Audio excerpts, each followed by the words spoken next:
The day was supposed to be perfect. White flowers, laughter, a promise of forever. But while the music played and champagne glasses clinked, something else was happening behind my back. Just hours before I said I'd do, a letter from my late grandmother's lawyer was slipped into my hand. Inside it were just a few words. The house is yours, her house. The place where I grew up, where she taught me everything about love, loyalty, and truth. But 3 days later, when I went to visit, it was gone. Sold. Every photo, every memory, every trace of her erased. And no one had told me. Not my mother, not my sister, no one. When I confronted them, they smiled like it was nothing. You weren't using it, they said. That's when my lawyer leaned forward, tapped the papers and said calmly, they forgot to read the fine print. From that moment on, everything changed. What they stole wasn't just a house, it was a legacy. And before this story ends, every lie, every secret, and every betrayal will come back to haunt them. My name is Lauren Price. I'm 36 years old and work as a high school English teacher in a small town outside Richmond, Virginia. My life has always been quiet, simple, and if I'm being honest, unnoticed. I'm not the type of person people turn to first or even second. I'm the one they remember last after the dishes are done and the lights are off. Growing up, my family made sure I knew my place in the pecking order. My older brother Daniel was the golden child, athletic, confident, charming. My younger sister Amber was the beautiful one, always in the spotlight, always adored. And me, I was the steady one. The one who didn't cause trouble, who never asked for much, who quietly filled in the spaces everyone else left behind. My parents used to tell people I was the dependable one. It sounded like a compliment until I realised it really meant invisible. Still, I tried to make them proud in my own way. I studied hard, worked through college, and built a life that didn't depend on anyone. I thought that would earn me respect, but success only made the silence louder. When I talked about my students or my little apartment, they smiled politely and changed the subject. When Amber announced her engagement, there was a party. When I announced mine, my mother just sighed. Finally. The only person who ever saw me really saw me was my grandmother, Evelyn Price. She was sharp and witty, with a kindness that never needed to be announced. She used to take me to her old house on Willow Lane every Saturday when I was little. It smelled of cinnamon and cedar wood, and she'd hum while baking pies from scratch. She'd tell me stories about her younger days, about how she built that house with her husband's hands and her own dreams. It was more than just a house to her, it was her soul laid in brick and wood. She used to say, "Lauren, one day this home will remind you who you are when the world forgets." Back then, I thought it was just something sweet old people said. I didn't realise she meant it literally. When Grandma passed away 2 years before my wedding, I took it quietly, as I do with most things. My mother and Amber organised the funeral. I stood beside the casket, listening to them talk about flower arrangements and guest lists. Nobody asked what Grandma meant to me. Nobody noticed when I stayed behind after everyone left, placing my hand on the wood and whispering, "Thank you for seeing me." Life moved on, as it always does. My wedding was supposed to be my fresh start. I'd met Mark at a teachers' conference, a kind man, thoughtful, patient.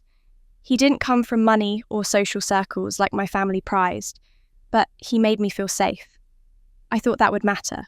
On the morning of the ceremony, the sky was clear and bright, and for once I felt like maybe this was my turn to be happy.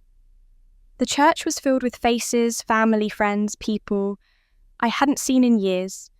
Amber glided in glowing in her expensive dress. My mother fussed over every detail, making sure the flowers matched her vision of perfection. And me, I stood there smiling, letting it all happen around me. It was easier that way. It always had been. Just before I walked down the aisle, a man in a grey suit stepped quietly into the vestibule. He was older, with kind eyes and a leather folder tucked under his arm. "Miss Price?" he asked softly. "I'm Mr. Harris. I was your grandmother's attorney." I blinked, surprised. My grandmother's... He nodded, then handed me a sealed envelope. She asked me to give you this today, specifically today. She was very firm about that. I stared at the envelope confused. My hands trembled slightly as I took it. The paper was thick, embossed with my grandmother's initials in faded gold. Why now? I asked. He smiled faintly. I imagine you'll understand once you read it. Congratulations, by the way. And with that, he turned and disappeared through the church doors, leaving me standing there in my wedding dress, holding an envelope that suddenly felt heavier than it should. I should have waited. I should have tucked it into my bag and forgotten about it until after the ceremony.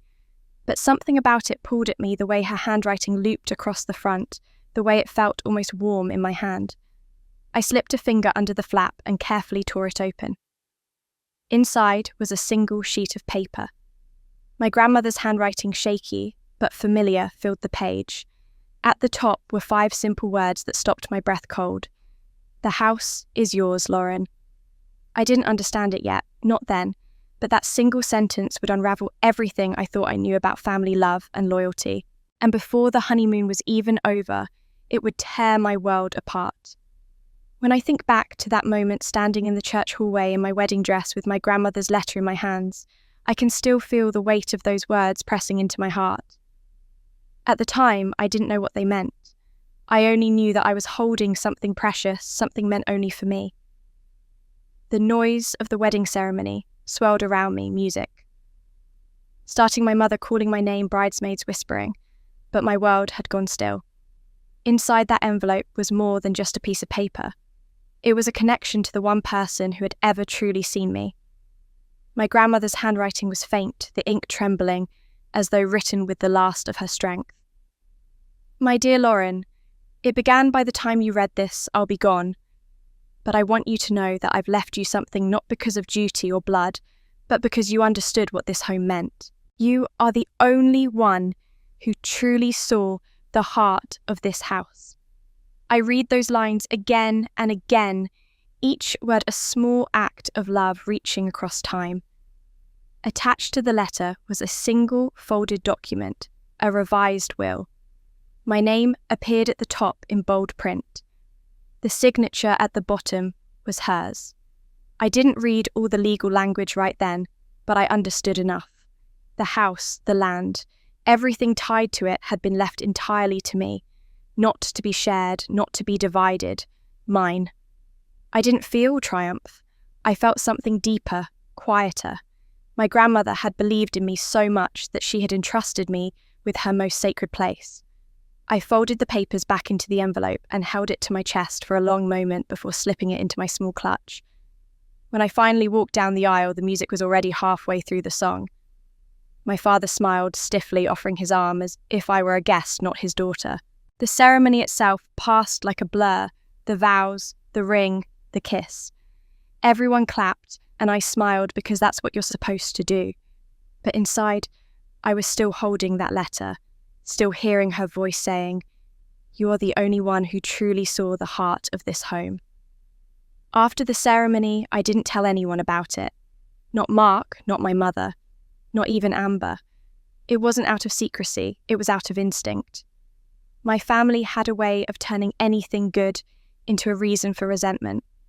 I wanted to hold on to that peace for a little longer. At the reception, I moved through the crowd like a polite ghost, shaking hands, smiling for photos, thanking people for gifts. My mother, of course, had taken over every detail, making sure the event reflected her version of success. "Don't slouch, Lauren," she hissed when the photographer posed us together. "Try to look more like you're enjoying yourself." I forced a smile and looked at Mark. He was talking to Amber and laughing at something she said. He had a kind laugh, deep and steady. I told myself that was enough, that he would understand me in time. Later, as the night wound down, I slipped away from the noise and stood outside the reception hall. The autumn air was cool and still. I took out the envelope again and read the letter under a street lamp. The paper glowed faintly in the light. There was a small note at the bottom I hadn't noticed before. "Don't let them change what this home means. Promise me, Lauren. Keep it safe." My throat tightened. I whispered aloud, I promise. For the next few days, life moved quickly. We went on a short honeymoon to the mountains just a few hours away. It was peaceful, quiet mornings, walks under falling leaves, the kind of silence that should have felt restful, but somehow didn't. I kept thinking about the letter, about what I was supposed to do now. Should I tell my family? Should I visit the house? I imagined my grandmother's garden, the ivy creeping along the porch railings, the old oak tree by the gate. I wanted to go back, but part of me hesitated. My family had a way of twisting things, and I wanted to be certain before I said anything. When we returned home, I finally decided I would tell them. Not everything, not the exact words, but just enough that Grandma had left the house to me. I rehearsed what I'd say, even how I'd say it gently to keep things calm. My mother hated surprises, and Amber hated losing. I thought maybe if I approached it carefully, they'd accept it. That plan lasted all of 20 minutes. We were at a small family dinner the weekend after the honeymoon, just close relatives catching up. I was still tired from the trip, my mind half on work and half on that letter. Everyone was talking over each other the way they always did. My uncle was telling a story about a neighbour's divorce. Amber was scrolling through her phone. My mother was complaining about the cost of flowers at the wedding.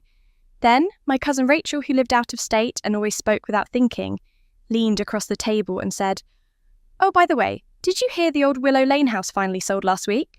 The words hit me like a cold slap. What? I asked before I could stop myself. Rachel blinked, confused by my reaction. "Yeah, Mom said your folks sold it after Grandma passed. Guess it took a while to find a buyer, but it's done now. Some company bought it to remodel, I think." I stared at her, my mind suddenly blank. My mother set down her glass too quickly, the sound sharp. "Rachel," she said, her voice tight, "that's not dinner talk." Rachel laughed lightly. "What everyone in town already knows. It's not a secret." But it was. At least it was to me. I turned slowly toward my mother. "You sold Grandma's house." My voice came out lower than I intended. Almost calm, but there was something in it that made the table go quiet. She avoided my eyes. It wasn't practical to keep it Lauren. It was falling apart and no one was living there. We all agreed. We all, I asked. Who's we all? Amber looked up from her phone, frowning. "Oh, come on. It's not a big deal. You weren't using it. It's just an old house." I felt my stomach twist. Just an old house.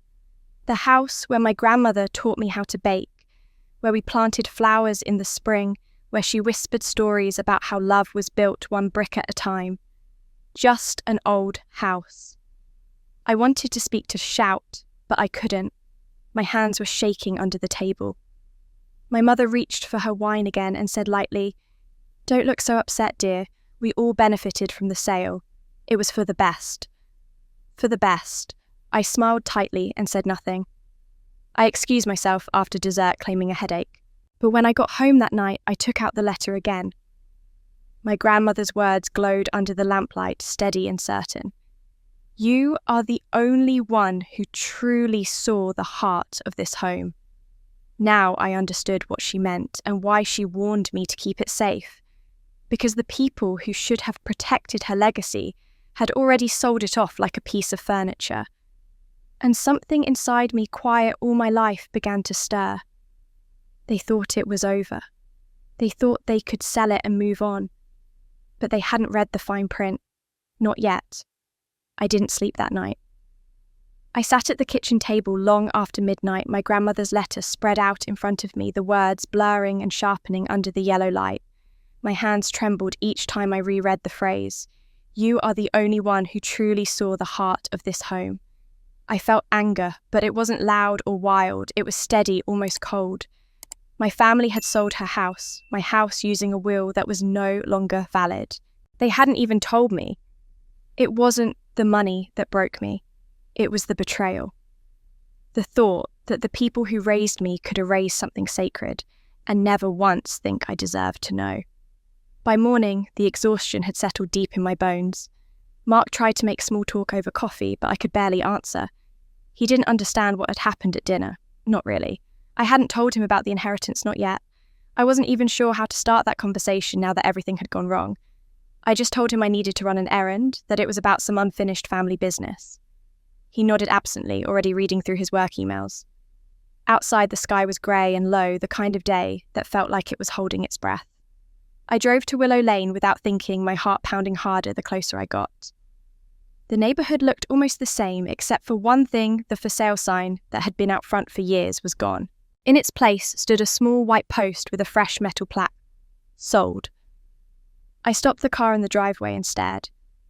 The house looked smaller, somehow. Quieter. The curtains were gone, the porch bare.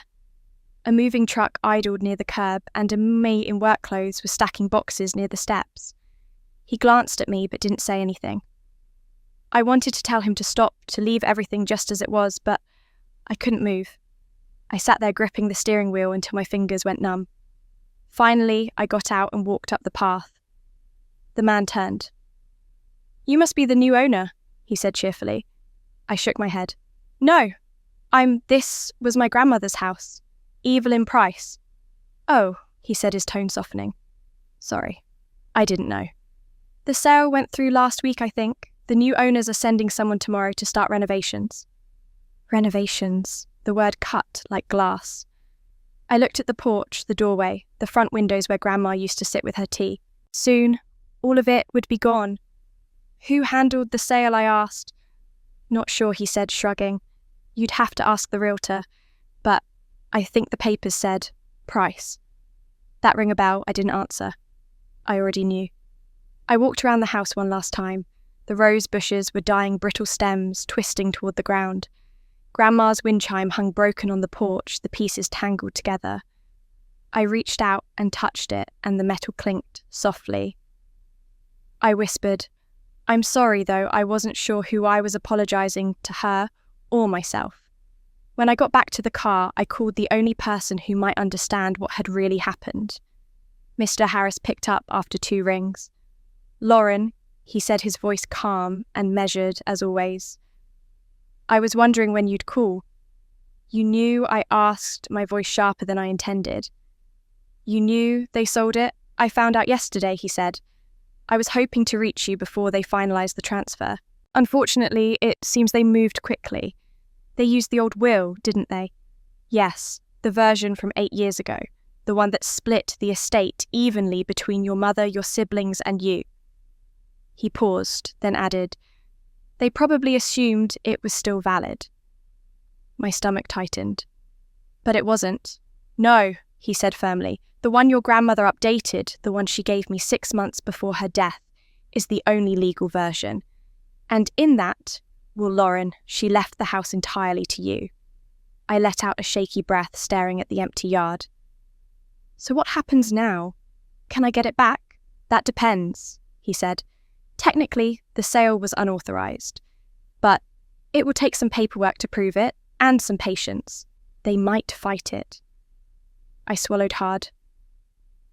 "They'll fight it," I said quietly. "They always do." He sighed softly. "I know this isn't easy. But your grandmother was careful. She included a clause in the new will that, well, let's just say it changes things." "What kind of clause?" "It's best we talk in person," he said. "Can you come to my office this afternoon?" I hesitated, watching the movers carry another box through the doorway that used to lead into my grandmother's kitchen. "Yes," I said finally. "I'll be there." When I hung up, I sat for a moment and tried to steady myself. My whole life I had been the quiet one, the one who kept the peace no matter what. But something inside me had shifted. The betrayal had cracked something open, and what was coming through now wasn't silence, it was resolve. I spent the rest of the morning driving aimlessly before heading to Mr. Harris's office downtown. His building was old and smelled faintly of dust and paper. He greeted me with a kind smile and motioned to a chair across from his desk. "You look tired," he said gently. "I'm fine," I lied. "Just tell me what they did." He slid a folder toward me. "Your mother and sister presented the old will, signed the sale papers, and divided the proceeds. They didn't check the court record where your grandmother's updated will is filed. Which means, he leaned back, folding his hands. Which means the sale has no legal standing. The buyers will have to return the property and the funds must be accounted for. I stared at him, trying to process the words. So, they sold something that wasn't theirs to sell. Precisely. He gave a small, almost pitying smile. They forgot to read the fine print. For a moment, I couldn't speak. The words hung in the air like thunder about to break. He said them so calmly, as if this were just another case, but to me it was everything. What does that mean exactly? I finally asked. It means he said that the house still belongs to you, Lauren. Legally, morally, entirely. And now it's time to decide what you want to do about it. I nodded slowly, my mind racing. Outside the window I could see people walking past, laughing, living their ordinary lives. For me, nothing felt ordinary anymore. The people who were supposed to protect me had stolen from me instead. But for the first time in a long time, I wasn't going to shrink or step aside. I looked up at Mr. Harris, my voice steady. I want it back. He smiled faintly. Then that's exactly what we'll do. As I left his office, the grey clouds above had begun to break streaks of sunlight pushing through. I tightened my coat around me and walked faster. The fight hadn't even begun, but I already knew this time would be different. This time, I wasn't walking away. When I woke the next morning, that promise echoed through my head like a drumbeat. The house was silent, except for the steady ticking of the kitchen clock. I sat at the table with cold coffee, replaying everything from the day before: the moving truck, the empty porch, Mr. Harris's calm voice. My family had sold my grandmother's house, my house, using a will that was no longer valid. For years, I'd kept quiet, letting them talk over me. But now the silence had turned into something sharp. Mark came downstairs half-dressed for work, tie hanging loose. "You look awful," he said gently. "Still upset about the house?" "Still thinking about it," I said. He poured his coffee, not looking up. "Just let it go, Lauren. Houses can be replaced. Family can't." I wanted to tell him that it wasn't just a house, that it was everything my grandmother stood for, but I didn't bother. He wouldn't understand. He lived in a world where family meant comfort. Mine was built on quiet betrayals. By 9 o'clock, I was sitting across from Harris again. His office smelled of old paper and lemon polish. The blinds let in thin stripes of light cutting across the stacks of files on his desk. He looked at me with a mixture of concern and quiet pride. "Lauren," he said, "I spent last night reviewing every version of your grandmother's will. The newer one was filed correctly 6 months before her death. It supersedes all earlier copies." I nodded. "So, the sale." He opened a folder and laid a single handwritten page between us. "Completely invalid," he said. "And this," he added, tapping the paper, "is the fine print they forgot to read." I leaned closer. It was my grandmother's handwriting, small and precise, her signature at the bottom. The words were simple but powerful. "In the event that any party attempts to sell, divide, or otherwise alter ownership of my property without written consent from my designated heir, all rights, interests, and proceeds from such sale shall immediately and irrevocably revert to said heir Lauren Price." I stared at it, my breath catching. "Revert." He smiled faintly. "It means the house was never theirs to sell, and the money they made from the sale legally belongs to you." For a long moment, I said nothing. My grandmother had always been a step ahead, even in death. "She knew they'd try this," I whispered. "Yes," Harris said softly. "She did. She left this clause to protect you and to remind them that actions have consequences." My fingers brushed the page. I imagined her sitting at her kitchen table, signing this quietly, maybe even smiling to herself. She must have known I'd never fight for what was mine unless I had no choice. "What happens next?" I asked.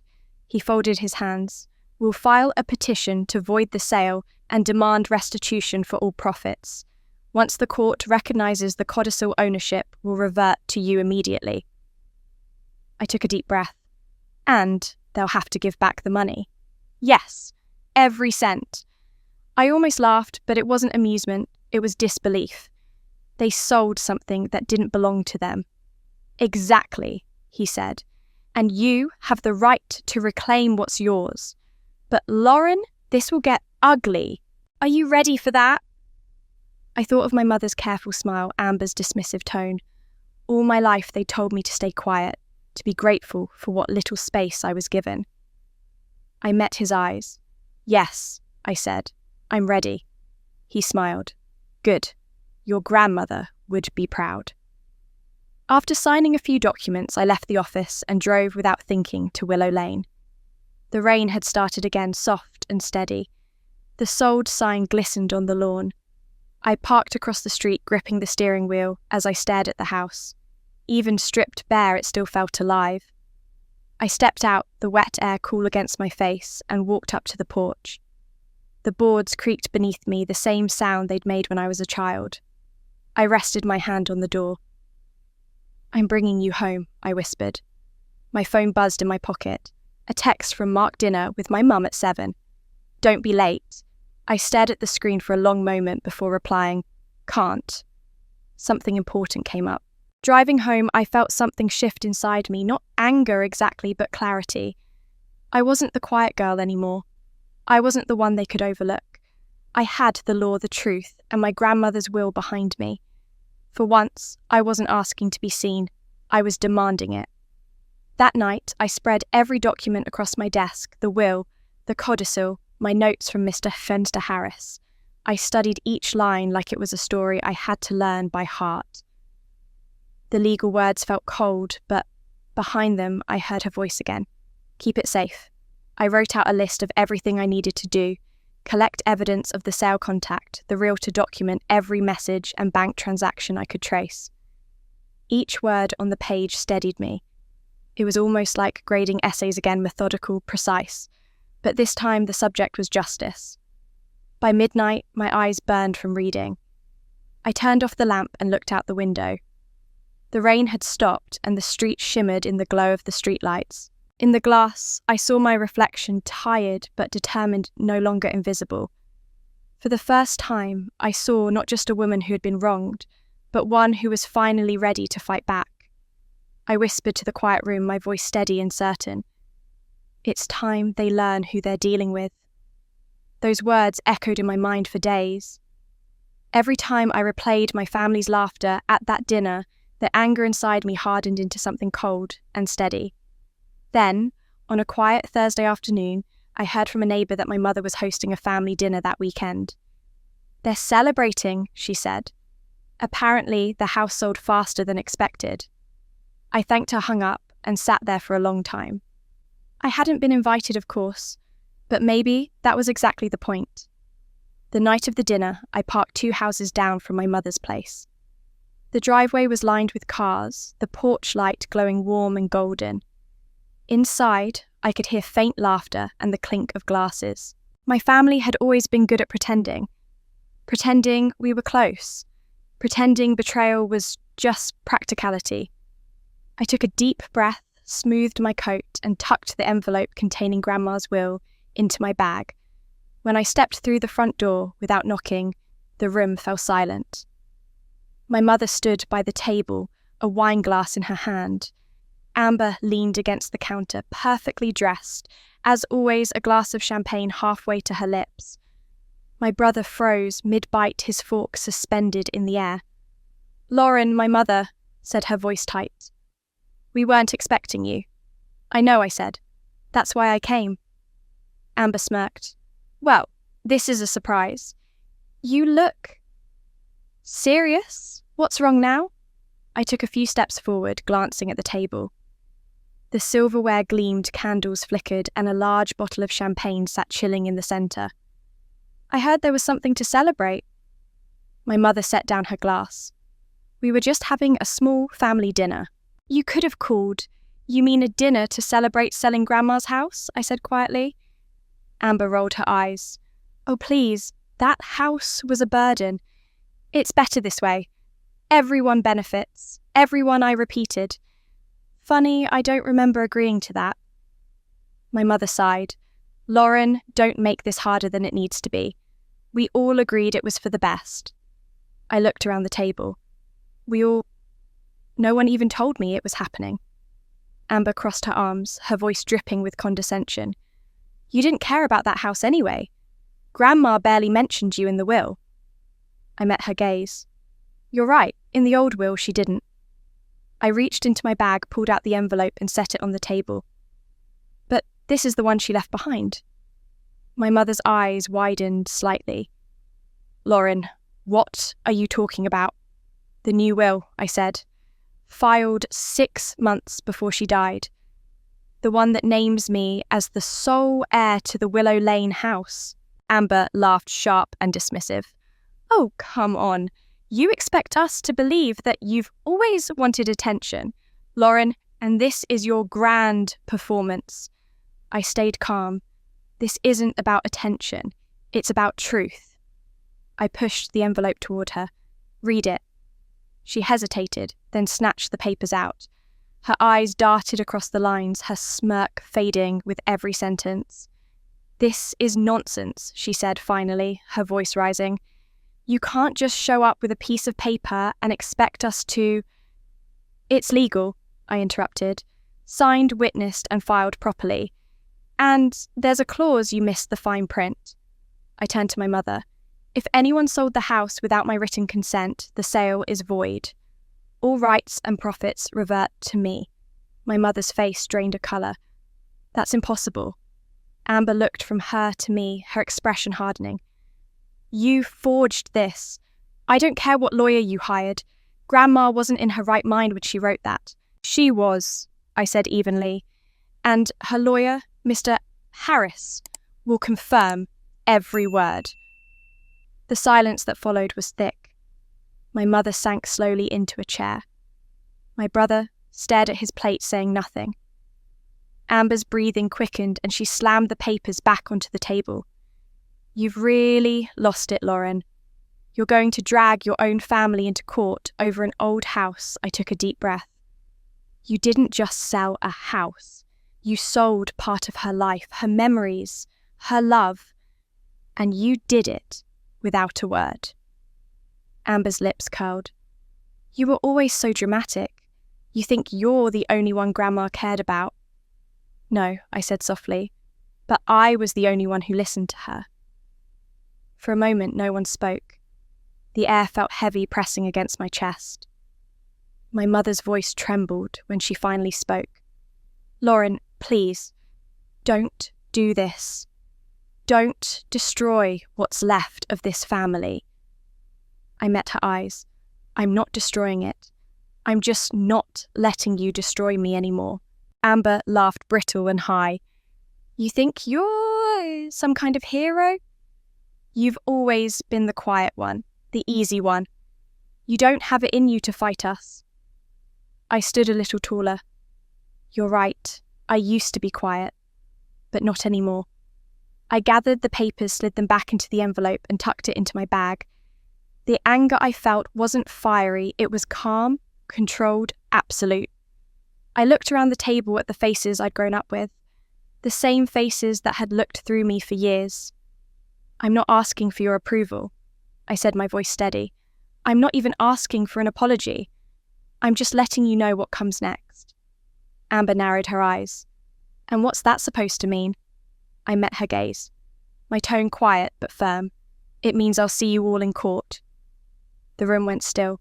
My mother gasped softly, my brother's fork clattered onto his plate, and Amber's mouth fell open in disbelief. For once, no one had a comeback. I turned toward the door. The room behind me filled with the low murmur of disbelief, the sound of people realizing the one they underestimated might finally win. I walked out without looking back. Outside, the air was cool and sharp, the sky a deep blue fading into night. I stood on the porch for a moment, listening to the muffled voices inside, and felt an unfamiliar calm wash over me. For years, I'd let them write my story for me, quiet, obedient, invisible. But now, for the first time, I'd written my own ending to this chapter. And it began with one simple truth: they finally knew who they were dealing with. After that dinner, I knew the calm wouldn't last. My mother and Amber were never the type to surrender, they just changed strategy. By Monday morning, the rumours had already spread. 2 cousins called, pretending to check on me, but what they really wanted was gossip. I said little, only that the matter was now in my lawyer's hands. Still, a part of me braced for whatever came next. I didn't have to wait long. That Thursday, an envelope arrived in the mail. My name was written across the front in my mother's perfect looping handwriting. No return address. Inside was a single folded document, yellowed, slightly wrinkled, my signature scrawled neatly at the bottom. At first glance, I thought it was some old insurance form. But as I read the first few lines, my breath caught. It stated, "I, Lauren Price, relinquish any and all future claims to the estate of Evelyn Price." My hands went cold.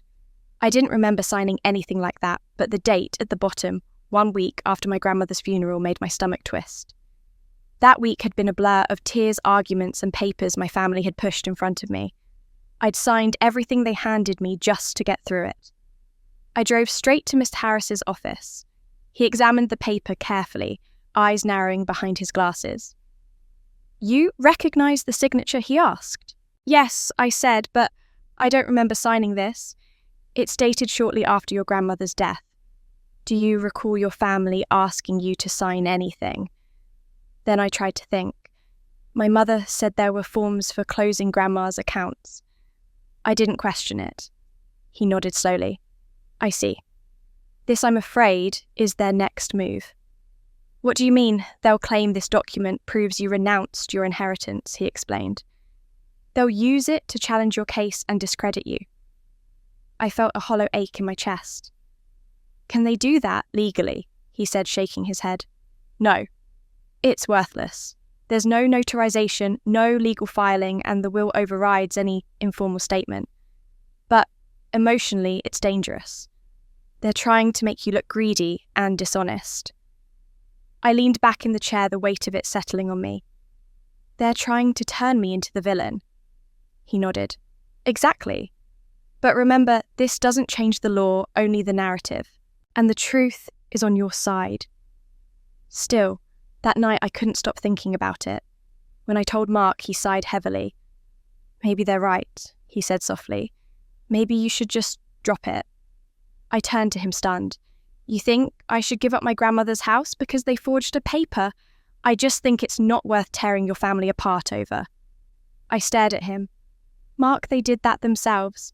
He didn't answer, just looked away, and I realised he didn't understand what this fight meant. It wasn't just about the house, it was about being silenced again, written out like I never mattered. The next day, Maharis called. "They've submitted the document to the court," he said. "But don't panic. It's legally meaningless. Still, I'll need to establish proof that your grandmother was of sound mind when she updated her will. We'll need a witness, someone credible outside the family." I frowned. "Like who?" "Anyone who saw her working on it. A friend, neighbour, maybe a church acquaintance. Someone who can testify that she knew what she was doing." I thought about it all day, trying to remember anyone close to her, outside our family. And then it hit me, Gerald. The older man who'd lived next door to Grandma for decades. He'd been there for every birthday, every Sunday visit. Maybe he'd know something. That afternoon, I drove to Willow Lane. The house looked worse each time I saw it, boards nailed over the windows, a construction notice tacked to the door. But the neighbouring yard looked the same. Gerald was sitting on his porch with a newspaper and a mug of coffee. When he saw me, he stood and smiled. "Lauren Price," he said warmly. "Haven't seen you in a while." I smiled weakly. "Hi, Miss Gerald. You probably heard what's been happening." He nodded. I did. Small town, nothing stays secret long. "Your grandmother would have hated all this fuss." "She probably would have," I said softly. "Mr. Gerald, I need to ask you something. Did she ever talk about her will?" He frowned, thinking. "Yes, actually. About 6 months before she passed, she told me she was changing it. said she wanted things handled fairly. I remember because she asked me to drive her to the post office to mail something to her lawyer. My heart jumped. "You're sure?" He nodded firmly. "Positive." She sealed the envelope right there, said it was important. I even asked what it was, and she said, "Just making sure Lauren gets what she deserves." I blinked, the words hitting me like a rush of air. "She said that she did," he said, and she was sharp as ever. No confusion, no hesitation. Evelyn knew exactly what she was doing. For a moment, I couldn't speak. I'd spent weeks defending my grandmother's clarity, her intention to people who twisted everything she did into selfishness. And here, sitting in front of me, was someone who could confirm the truth with a few simple sentences. Gerald leaned back in his chair, studying me. "If you need me to say that under oath, I will. Your grandmother was proud of you, Lauren. She told me once you were the only one who visited without asking for anything." My throat tightened. "She really said that." He smiled faintly. "More than once. She knew your worth, even if your family didn't." I looked toward the boarded-up house, its outline glowing faintly under the afternoon sun. "They're trying to make it look like I don't deserve it," I said quietly. "Then, don't let them," he replied simply. "Tell the truth. Evelyn built that house with her own hands. She wouldn't have given it to anyone who didn't understand its heart." I swallowed hard, the weight of his words anchoring me. "Thank you, Mr. Gerald. You don't know how much this means," he chuckled softly. "Maybe I do. Evelyn always said the truth has a way of showing up when you need it most." As I walked back to my car, the last of the afternoon light fell across the front porch of Grandma's house. For weeks, I'd felt like I was fighting this battle alone, pushing against the ghosts of my family's lies. But now I had something solid, someone who had seen her, known her, and could speak the truth I'd been shouting into silence. I stood for a long moment, watching the shadows stretch across the lawn. The fight wasn't over, not by a long shot, but for the first time, I felt the balance shift. As I turned to leave, Gerald called out behind me, his voice steady and sure. "Don't worry, Lauren," he said. "I'll testify for her and for you." I nodded, gripping the steering wheel when I reached my car. My heart was pounding, but it wasn't fear this time, it was relief. Proof, finally, that I wasn't alone. When I drove away from Willow Lane that afternoon, those words pulsed through my chest like a steady heartbeat. For the first time since this nightmare began, I felt something resembling hope. Gerald's testimony could change everything he'd seen. My grandmother signed her final will, heard her intentions, and could confirm her clarity. Proof. Real human proof. Still, as I turned down the familiar streets toward home, a quiet unease lingered beneath that fragile relief. If my grandmother had been so careful, if she had foreseen the family's betrayal, what else had she prepared for? That question haunted me over the next few days. Mr. Harris was thrilled when I told him about Gerald's statement. "This is exactly what we needed," he said. "A neutral witness to her mental state. It will strengthen our case considerably." But even as he spoke, I could hear the subtext in his tone. This fight is far from over. He was right. My mother hadn't contacted me since the dinner, but Amber had. She left a voicemail, her voice cold and steady. "You're embarrassing yourself, Lauren. Grandma would be ashamed of what you're doing." I didn't bother calling back. If anything, her words confirmed I was getting closer to something they wanted buried. By Saturday morning, I couldn't stop thinking about Gerald. He'd mentioned that he'd helped my grandmother with her mail, but something about the way he said it had stuck with me. That small knowing tone. I drove back to Willow Lane, the air thick with the scent of fallen leaves. Gerald was again sitting on his porch, bundled in an old cardigan, sipping coffee from a chipped mug. When he saw me, he smiled. "Didn't expect you back so soon." I had a few more questions, I said, walking up the steps. "You said you helped Grandma mail her will. Was there anything else she gave you? Anything she might have wanted you to keep?" His smile faded slightly, and he leaned back in his chair. You sound like her, you know. Same calm voice when you're trying to get to the truth. Please, Sir Gerald, I said gently. If there's anything else I need to know. He hesitated, staring out across the street before speaking. There is something. But she made me promise not to tell unless things turned ugly. Well, I said softly, I'd say they've turned ugly. He gave a dry laugh. Can't argue with that. After a moment he stood and disappeared inside. I waited, the wind tugging at my coat, until he returned carrying a small tin box. He set it carefully on the porch table between us. I've had this for almost 2 years, he said. She asked me to hold on to it in case your family caused trouble. Said it was for Lauren and only Lauren. My heart thudded as he opened the box. Inside, wrapped in a faded floral handkerchief, was a small flash drive and a folded note written in my grandmother's neat handwriting. The note read, "If they turn against her, show her this." Gerald handed me the drive. She said it's a video message, recorded it herself a few weeks before she passed. For a moment, I couldn't speak. I traced my fingers over the smooth metal, as if touching it might bring her back. She recorded something for me. He nodded. She did. I don't know what's on it. I never watched it. But she said it would explain everything.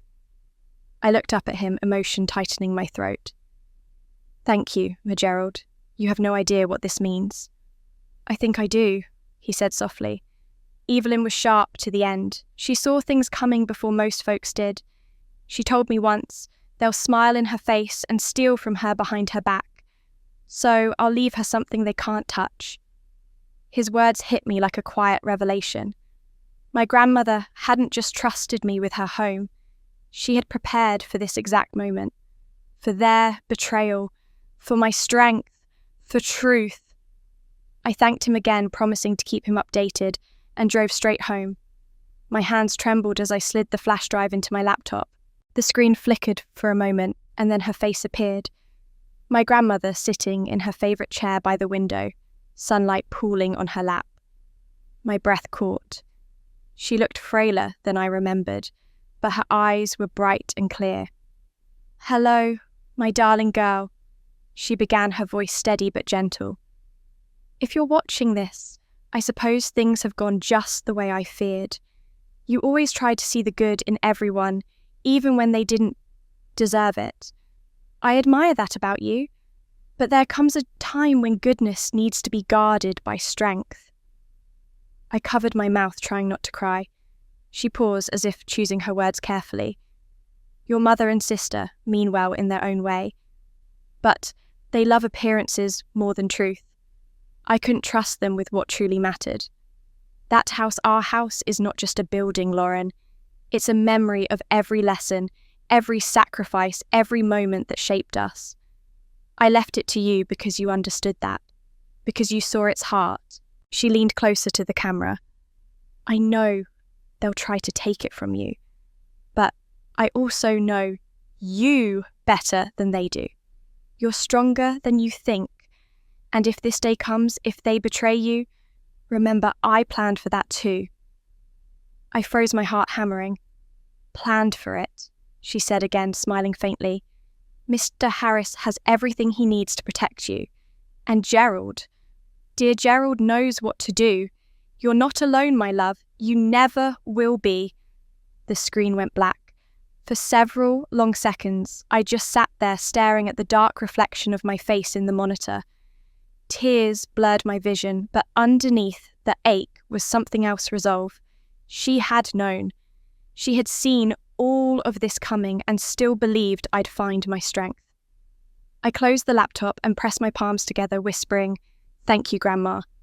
Then I picked up the phone and called Mr. Harris. When I told him about the video, he was silent for a moment, then said quietly, "Your grandmother was an extraordinary woman. This could be vital, Lauren, not just legally, but emotionally. A jury hearing her words could change everything." "I know," I said. She always did know how to make herself heard. We arranged to meet the next morning so he could make a copy of the video. After hanging up, I sat back in the dim light of the living room. The house was silent except for the ticking clock, and for once that silence didn't feel empty. It felt full of her voice, her love, her faith in me. Later that evening, I stopped by Gerald's house again to thank him properly. When I told him what the video contained, he smiled knowingly, his eyes soft. "She said you'd need it," he murmured. "Said one day you'd come asking for the truth." I nodded, clutching the flash drive in my pocket like a lifeline. She was right. He looked at me with a mix of pride and sadness. Evelyn was many things, but a fool wasn't one of them. She saw this coming clear as daylight. I met his gaze, my voice low and certain. She knew this day would come. That thought followed me all night, looping through my mind every time I closed my eyes. I could still see my grandmother's face in the glow of that video, the steady eyes, the soft smile that carried both love and warning. She had known everything down to the very moment I would need her words. It was comforting and terrifying all at once. By morning, I was at Mr. Harris's office again, the flash drive clutched tightly in my hand. I'd barely slept, but my mind was sharper than it had been in weeks. When I handed him the drive, his brows lifted slightly. "This is the video your grandmother recorded." "Yes," I said. "She mentioned you by name. She wanted me to have it if things turned against me." He nodded and slid the drive into his computer. The screen flickered, and then she appeared, my grandmother sitting by the window in her old armchair, sunlight spilling over her shoulder. Her voice filled the quiet room. "My darling Lauren," she began, "if you're watching this, it means things happened just as I feared. I want you to understand why I left the house to you, and only to you." Her voice was calm, but there was a tremor beneath it, a quiet strength that reached right through the years. "This home is more than walls and wood. It's where our family story began, where your grandfather and I built something from nothing. Over time, others started seeing it as a possession, a thing to divide. But you never did. You saw its heart. You saw me." Harris leaned forward slightly, listening intently. "When you were little," Grandma continued, you'd sit on the kitchen counter while I baked bread. You'd say, 'One day I'll have a house just like this.' I remember thinking, 'No, you'll have this one,' because you understand what a home really means. It isn't about ownership. It's about care." Tears stung my eyes. She paused, folding her hands in her lap. "I know your mother and sister won't understand this. They think love looks like control. But you have a quiet kind of strength. You never shout, but you stand your ground when it matters. That's why I chose you. I knew you'd protect this house, not because it's valuable, but because it carries the best of who we were." Her voice softened. "You will face them, and they'll call you selfish. They'll tell you family should come before fairness. Don't believe that. Doing what's right rarely wins you applause. But it gives you peace, and peace lasts longer than approval." Mr. Harris looked at me, his eyes shining. I wiped my cheek quickly. Then Grandma leaned closer to the camera, her tone lowering, more intimate. "There's something else, Lauren. One last truth I couldn't say aloud. I left something for you in the house, something only you can find. It isn't money, it's an answer. When you find it, you'll finally understand me." The video froze for a moment, then went black. Neither of us spoke. The only sound was the faint hum of the computer.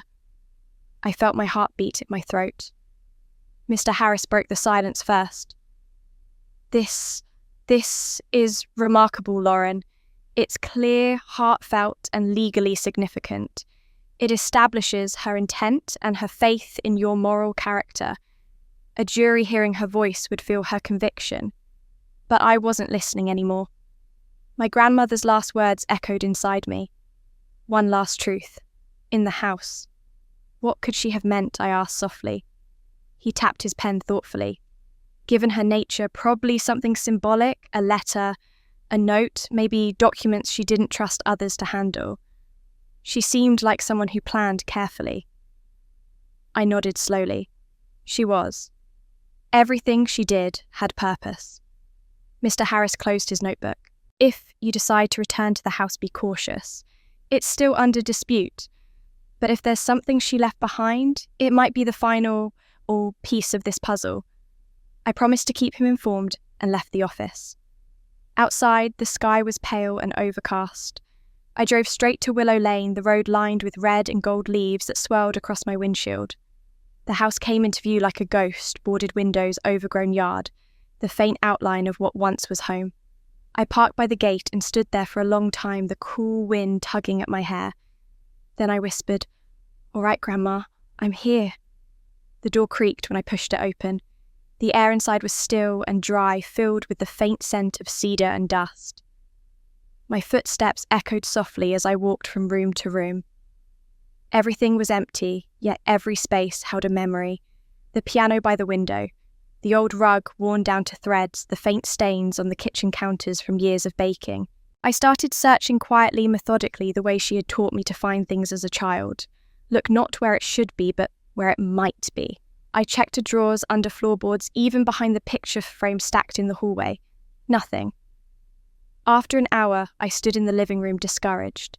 My gaze fell on the piano again, the same one where she used to sit and hum when she thought no one was listening. One of the lower panels looked slightly uneven, as if it had been removed and reattached. My heart thudded. I knelt down and ran my fingers along the edge until they found a loose screw. With a little pressure, the panel popped free.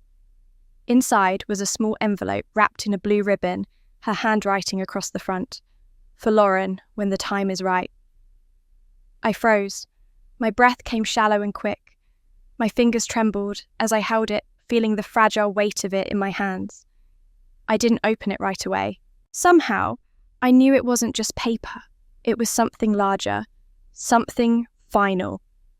I pressed the envelope to my chest, whispering, "I found it." The house was silent, but I felt her presence there, warm, calm, steady, the same as it had been when I was a child. Her words from the video echoed softly in my mind. "When you find it, you'll finally understand me." I stood for a long moment in that empty house light filtering through the cracks in the boarded windows, dust drifting in golden threads. Then, I slipped the envelope carefully into my bag and turned to leave, whispering to the air, "I'm ready to understand, Grandma. I really am." As I stepped outside, the wind picked up scattering leaves across the yard. It felt for the first time in months like the house was breathing again, awake, waiting. And I knew, deep down, that whatever she had left for me inside that envelope was only the beginning of what she wanted me to see. I didn't open the envelope right away. I couldn't. It sat on the passenger seat beside me as I drove home from Willow Lane, its quiet weight filling the car like a presence. My hands kept brushing against it, but something inside me whispered to wait to find the right time, the right calm, before reading what my grandmother had hidden for me. I wasn't afraid of what it might say, but of what it might change. That night, I set the envelope gently on my nightstand. Mark had gone to bed early, pretending to be asleep.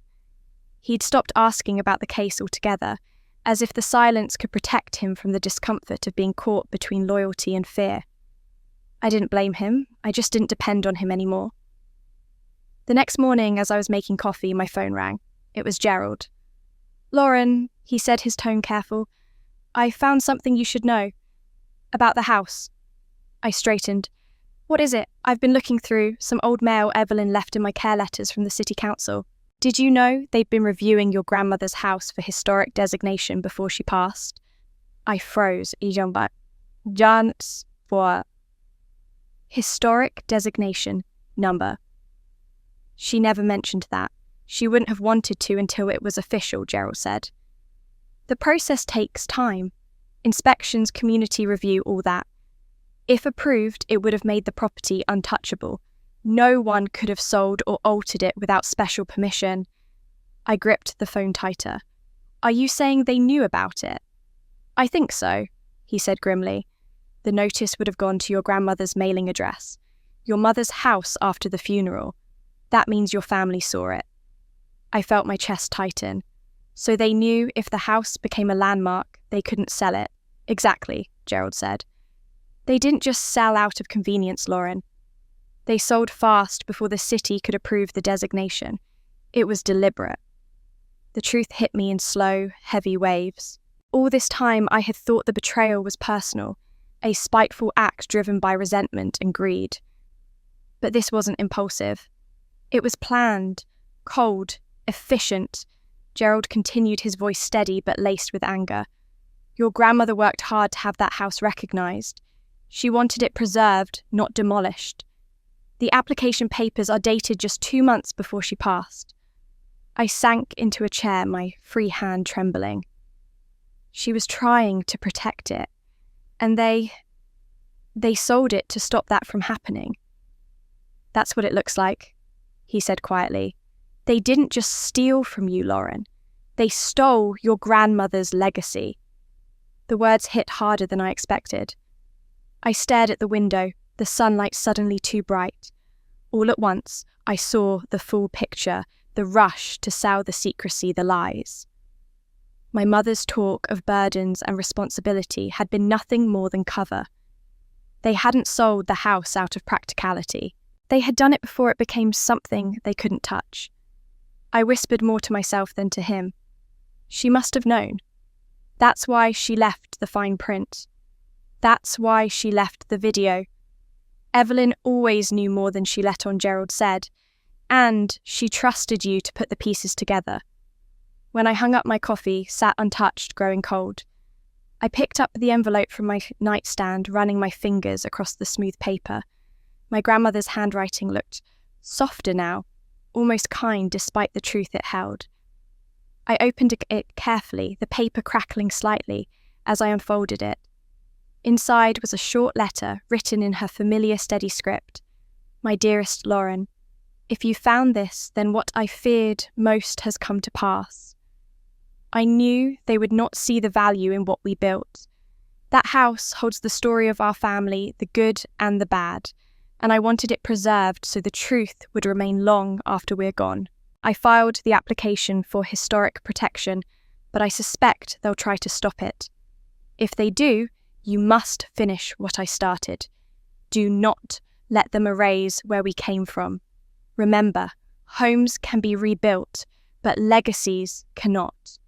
With all my love, Grandma Evelyn. By the time I finished reading, my eyes were burning. She had seen everything, every betrayal, every manipulation before it even happened. She hadn't left me the house just to keep it. She had left me a mission. I called Mr. Harris immediately. My grandmother filed for historic designation, I told him. Gerald found the correspondence. That's why they sold it so fast. He was silent for a moment. That changes things, he said finally. If the city had already begun the review and your family interfered with that process, we can use it to prove intent, to show they acted knowingly against her wishes. So they'll have to answer for it. Yes, he said, his tone hardening. This wasn't just a civil issue anymore. It borders on fraud. The thought made me dizzy, a mix of relief and disbelief. All these years, my family had played the part of respectable citizens. My mother volunteering at church, Amber posting about family unity on social media. But beneath the smiles, there was calculation. They'd seen the chance to profit before the window closed, and they'd taken it without hesitation. That night, I couldn't bring myself to sleep. I went through old photos of the house Grandma sitting on the porch with a teacup, me playing in the yard with Amber before the years changed us. Every image looked different now, reframed by betrayal. For the first time, I understood what my grandmother meant when she said I'd finally understand her. She hadn't been talking about love or forgiveness. She'd been talking about endurance, about carrying truth, even when it hurt to hold it. The next morning, I returned to Willow Lane one more time. I stood by the gate watching the old boards sway in the wind. It wasn't just a house anymore, it was evidence. Proof of who she was and who they had chosen to become. Gerald came out onto his porch, raising a hand in greeting. You found her letter? I nodded. She was right about everything. He gave a slow, knowing smile. Evelyn usually was.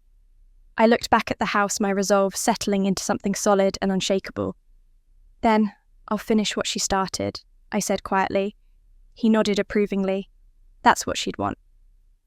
As I walked back to my car, the wind caught the edge of my coat, lifting it lightly, almost like a touch on the shoulder. I glanced back one last time at the weathered windows, feeling her presence in the quiet air. For the first time, I didn't just see loss. When I looked at that house, I saw purpose, a fight worth every ounce of strength I had left. That sense of purpose carried me through the following days, like a fragile light when I guarded carefully against the shadows creeping in. I had evidence now, the will, the video, my grandmother's letter, and Gerald's testimony. Mr. Harris believed we had a strong case. Every fact we uncovered made the betrayal clearer, colder, more deliberate. But truth alone didn't make the loneliness any softer. When I came home that evening, the house was quiet, except for the sound of Daniel, my husband, moving around in the kitchen. We'd been married less than 3 months, but already the warmth we started with had thinned into something brittle. He looked up when I entered, his expression guarded. "I heard from your mother," he said, his tone measured. "She called while you were out." My stomach tightened. "What did she say?" He hesitated before answering. "She's worried about you, Lauren. She said this lawsuit is tearing everyone apart. And she asked me to talk some sense into you." I set my bag down slowly. "Sense into me," I repeated. "Meaning what?" He sighed and rubbed the back of his neck. "Meaning, maybe you should think about letting this go. Just for a while. You've already made your point." I stared at him, searching his face for something understanding, support, anything, but all I saw was discomfort. "Let it go, Daniel. They sold my grandmother's house illegally. They forged papers. They lied to me. I know," he said gently, "but they're still your family. And maybe this is one of those things that's better solved quietly, without dragging everyone through court." I felt the air go out of me. Quietly, I said, my voice flat. "That's what they're counting on." He moved closer, lowering his voice. "I'm just saying, this could take years, Lauren. It'll drain you, us. You've been angry for months now. It's consuming you." His words cut deeper than he realized. "You think I want this fight? You think I enjoy feeling like my whole life's on trial?" He looked down, his silence an answer of its own. I turned away, pacing the living room. The weight of everything pressed against my chest. The betrayal, the lies, the loneliness. "You don't understand," I said softly. "It's not just about the house anymore. It's about who they've become, about what they did to her." "Maybe," he said carefully, "but what if you lose? What if all this costs you more than it's worth?" I froze. "Then at least I'll know I tried." He exhaled slowly, frustration flickering in his eyes. "You always have to do things the hard way, don't you?" The words landed like a slap. I stood there for a moment, trying to breathe through the sting. "The hard way," I said finally, "is usually the right way." He shook his head, walking past me toward the hallway. "I can't do this right now, Lauren. I just can't." When the bedroom door closed behind him, the silence that followed was worse than shouting. I sank into the couch, staring at the faint glow of the lamp, the ache in my chest spreading like a bruise. First, my family. Now, my husband. Everyone who was supposed to stand beside me had chosen comfort over courage. The next morning, I packed a small bag and left before sunrise. I didn't tell Daniel where I was going. I needed a distant space to think, to breathe, to fight, without being made to feel foolish for doing so. I rented a short-term apartment downtown, close to Miss Harris's office. It was small, but quiet, with a desk by the window where I could work through evidence and notes. That first week, on my own, was harder than I expected. Nights were long, the silence heavy, but it was honest silence.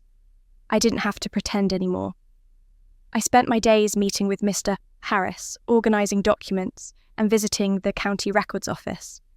Piece by piece, the story of my grandmother's house became clearer.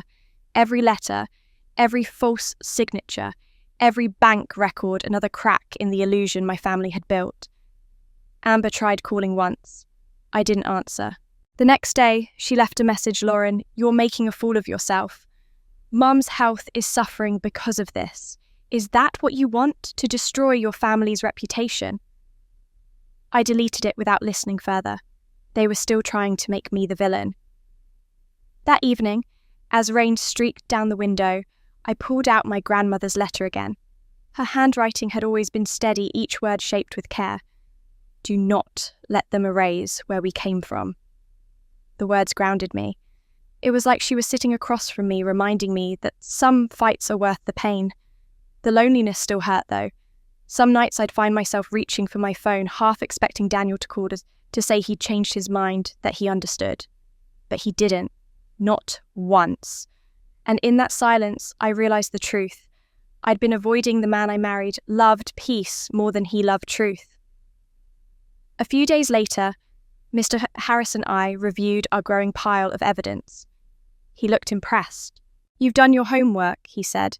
This level of detail will make a difference in court. I've had time, I said, smiling faintly. He nodded. Keep going. You're building something strong here, Lauren. Don't let anyone convince you otherwise. After he left, I sat by the window long after dark, watching the lights flicker across the city. The weight of everything pressed heavy against me, but beneath it something else had taken root, a stubborn kind of calm. I was tired, yes, but not broken. When I finally turned out the light, I caught my reflection in the window. My eyes looked older, sharper. Maybe that was what truth did, it stripped you down until only the real parts of you remained. Lying there, in the dark, I whispered the words that had been building inside me for weeks, the ones that now felt like a vow. If no one stands by me, I said softly, I'll stand alone. And for the first time in a long while, I believed I could. Those words became my armor in the weeks that followed. I repeated them in my mind every morning as I buttoned my coat and stepped into the cold every night as I sat by the small desk in my rented apartment, surrounded by files and notes. They kept me upright when everything else around me felt uncertain. The time for hesitation was over. Mr. Harris had filed the lawsuit. My family had been served.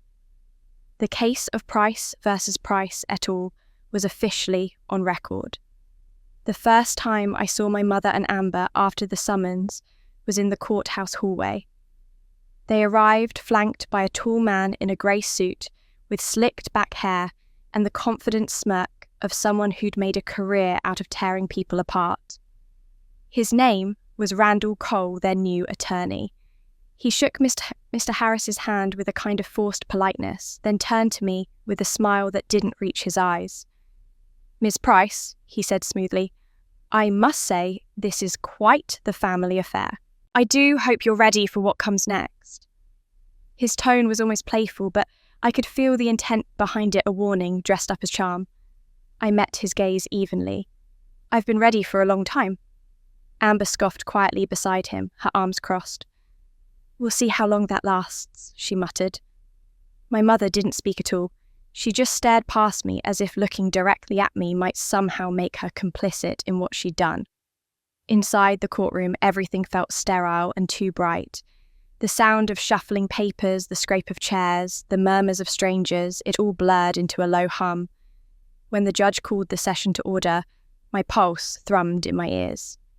I'd spent weeks preparing for this moment, but nothing could have braced me for the cold reality of facing my family across the aisle like enemies. Randall wasted no time laying out his strategy. He questioned the authenticity of the codicil implied manipulation, and even suggested that Evelyn's mind might not have been sound in her final months. He called her confused, sentimental, and easily influenced. I clenched my jaw so tightly that my teeth ached. Mr. Harris countered calmly, citing the legal filings, the witnesses, and the video recording Evelyn had made. The decedent's intent was clear, he said. She took deliberate legal steps to ensure her wishes would be honoured. This isn't confusion, it's foresight. Randall smiled faintly. We'll let the court decide that. The judge set a timeline for discovery and postponed the full hearing for 3 weeks. As we left the courtroom, I could feel every pair of eyes following me. My mother avoided mine entirely. Amber, on the other hand, smirked. You look tired, she said. This can still end, you know. Drop it, and we'll forget this ever happened. I wanted to laugh, but all I said was, "I'm not the one who should be ashamed." She rolled her eyes and walked away, her heels clicking sharply against the marble floor. That afternoon, Mr. Harris and I went over the next steps. "They're going to come after you personally," he warned. "They'll dig into your finances, your reputation, anything they can use to paint you as unstable or greedy. Be prepared." "I don't care what they say," I told him. But deep down, I did. It didn't take long for the rumours to start. Small-town gossip has a way of growing faster than wildfire. Neighbours stopped waving. A woman from church who'd once sent me Christmas cards now crossed the street when she saw me. The whispers followed me everywhere. "She's suing her own mother. She's after the money. Evelyn's house wasn't even that special." One morning, I walked into the local cafe where Grandma and I used to go for pie. The conversation died instantly. I pretended not to notice as two women whispered near the counter. "She's the one suing her family," one said softly. "Her grandmother just died and now she's dragging everyone into court." I left my coffee half finished. Later that day, I stopped by Mr. Harris's office again, more to have someone rational to talk to than anything else. He looked up from his papers when I came in. "You heard it too, didn't you?" I asked. He nodded, sighing. "They're calling you the villain, Lauren. Randall's feeding that image to the press and the community. He's spinning this as a case of greed and ingratitude. He knows public perception can influence a judge's sympathy." My chest tightened. "So they're destroying my reputation now." He nodded again. "It's their tactic to isolate you, weaken your resolve. They're hoping you'll break before the trial begins." I sank into the chair opposite his desk, staring at the neat stacks of legal documents. You know what's ironic? They've been painting me as selfish my whole life. I was too quiet, too independent, too stubborn. And now that I'm finally standing up for myself, it's just more proof to them that I'm the problem. Mr. Harris folded his hands. "That's how bullies work, Lauren. They redefine your strength as defiance. But remember, facts don't bend to gossip. Truth doesn't crumble under rumour." His words helped, but only a little. The truth was standing up for what was right. Didn't make me feel strong. It made me feel exposed. Every day brought another headline or whisper. The local paper ran a short article, Family Feud, over historic home, and used an old photo of me and my grandmother on the porch. I couldn't decide which hurt more, seeing that image twisted into scandal or realising that my grandmother's name was now being used as gossip fodder. That night, as I sat by the window of my apartment, the city lights flickering beyond the glass, I thought about what my grandmother might have said if she were here. Doing what's right rarely wins you applause. She'd warned me about this, hadn't she? About the loneliness that came with moral clarity. About how the truth often felt like a punishment before it became freedom. When my phone buzzed, I didn't have to look to know who it was. Amber. Another message, another lie wrapped in guilt. I deleted it without reading. Outside, thunder rolled in the distance. I stood by the window, my reflection faint against the dark glass. My grandmother's face flickered in my memory, her voice, her steadiness, her belief that I could carry this burden. "They can call me whatever they want," I murmured to the empty room. "Villain, troublemaker, fool. But I know who I am, and I know what she wanted." Still, even as I said it, a flicker of fear slipped through. I wasn't just fighting for a house anymore. I was fighting for the truth, and the world had decided to make me its enemy.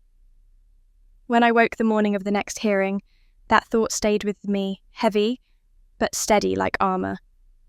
The city outside my apartment was grey, wrapped in the kind of fog that made everything look uncertain. I dressed carefully, a navy suit, simple jewellery, my grandmother's brooch pinned over my heart. Every time I touched it, I felt her with me. Today would be worse than the first hearing. I could feel it. Mr. Harris had warned me that Amber's lawyer, Randall Cole, was planning something. "He's too quiet," he'd said the night before. "When men like that go silent, they're setting a trap." I tried to prepare myself, but nothing could have readied me for the way Amber smiled when I entered the courtroom. It wasn't nervousness, it was triumph. She sat beside my mother, both perfectly composed. Randall leaned toward them, murmuring something that made Amber smirk wider. I ignored them and focused on the papers in front of me. Mr. Harris placed a reassuring hand on my arm. "Whatever they have," he said softly, "we'll handle it." When the hearing began, Randall stood and addressed the court with his usual blend of confidence and false charm. "Your Honour," he began, "in addition to the evidence already submitted, we have newly discovered communications between the deceased Evelyn Price and the plaintiff, which cast doubt on the decedent's mental stability at the time she revised her will." My breath caught. "Communications," I whispered. Randall continued, handing several printed pages to the clerk.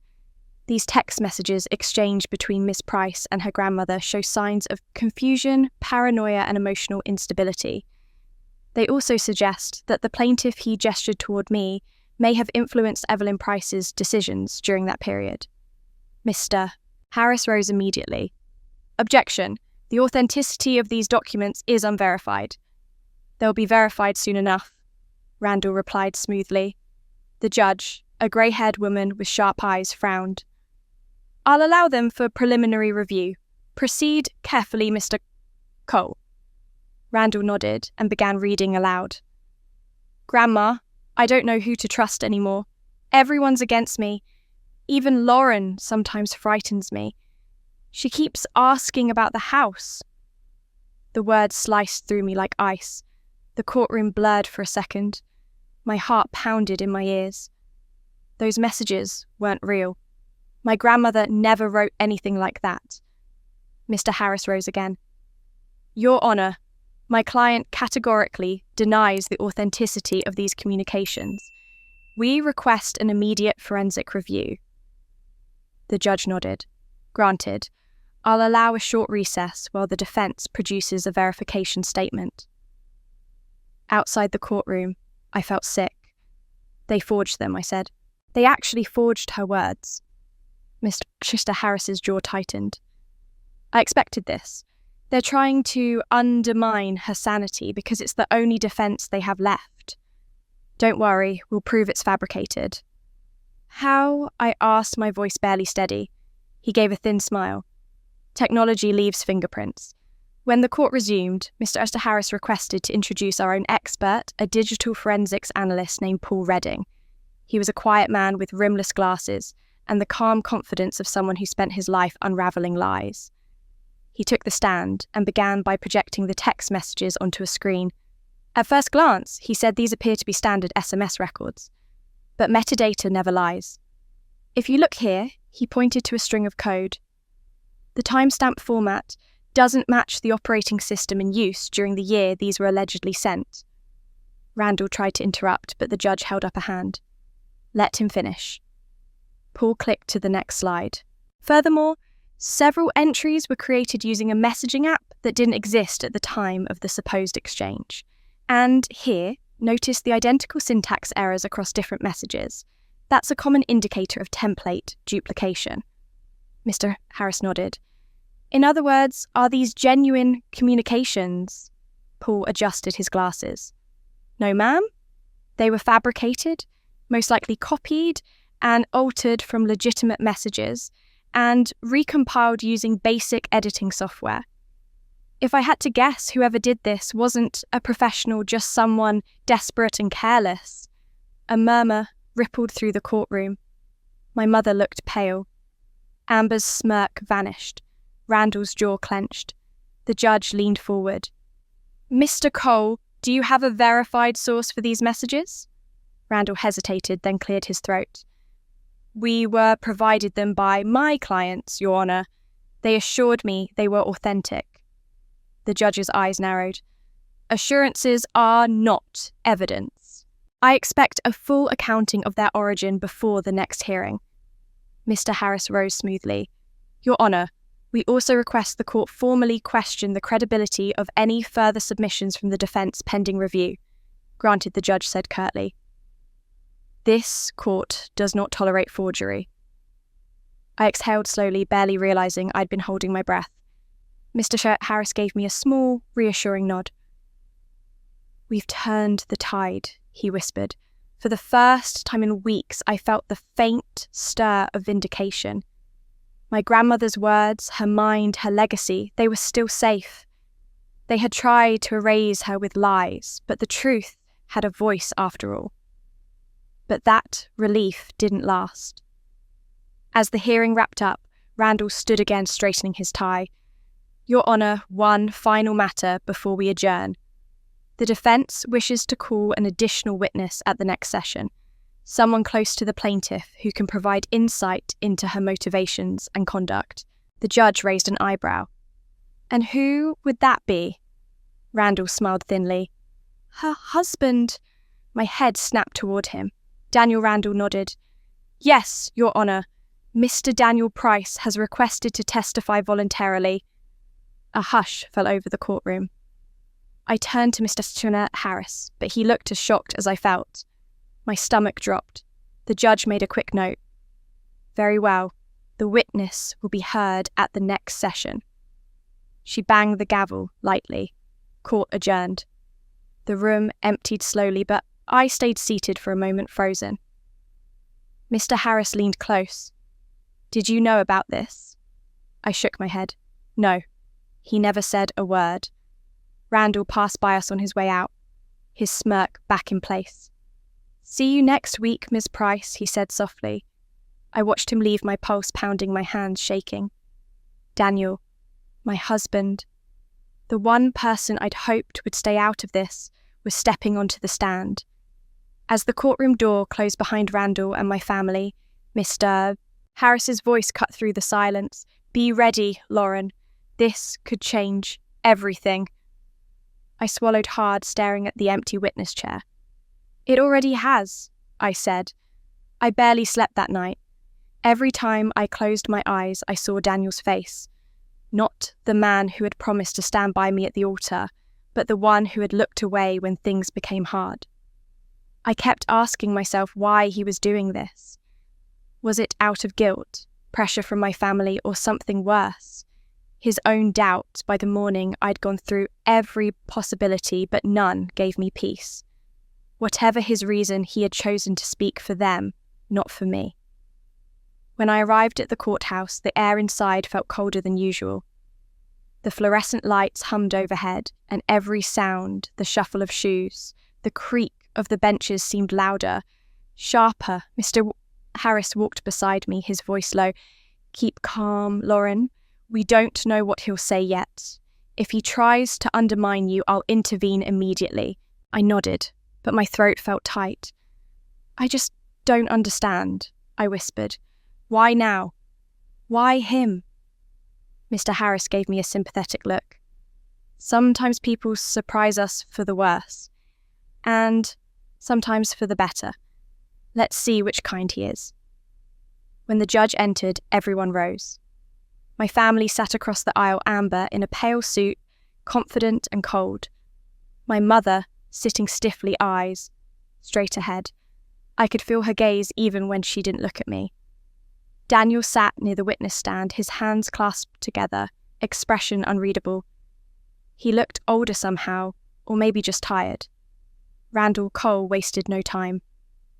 Your Honour, he said smoothly, the defence calls Miss Daniel Price to the stand. Daniel stood, buttoned his jacket, and made his way to the front. My pulse quickened as he took the oath. He looked toward me briefly, then away as though gathering strength. Randall began. Mr. Price, you're the plaintiff's husband, correct? Yes, Daniel said quietly. And how long have you been married? 3 months. Randall smiled faintly. So, you'd say you know your wife fairly well? Daniel hesitated. I know her as well as anyone can know someone who's been through what she's been through. Interesting, Randall said, pacing slowly. Would you say she's been under a lot of emotional stress lately? Yes, Daniel replied. This case has been hard on her. Randall's voice softened, almost sympathetic. And do you believe that stress might have affected her judgment? I could feel my stomach twist. This was it, the trap. The moment he'd been brought here to cast doubt.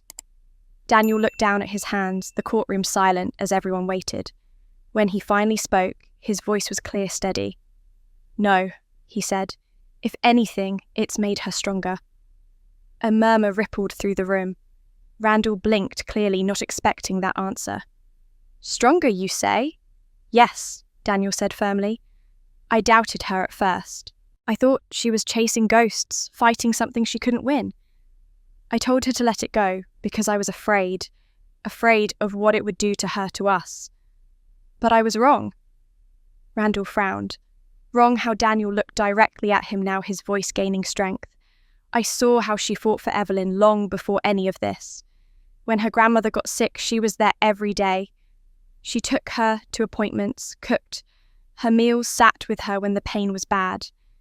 The rest of the family visited when it was convenient. But Lauren was there. Every night, every morning. Evelyn trusted her because she earned that trust. I felt the sting of tears, unexpected and uncontrollable. Daniel continued, his words firm, now almost defiant. "I used to think this was about a house, but it's not. It's about respect for a woman who gave her life to that family, and for the granddaughter who refused to let them rewrite her story. Lauren isn't doing this out of greed. She's doing it because it's the only way to make things right." Randall cleared his throat, trying to regain control. "Mr. Price, you understand your testimony contradicts your own family's claims and your wife's relatives?"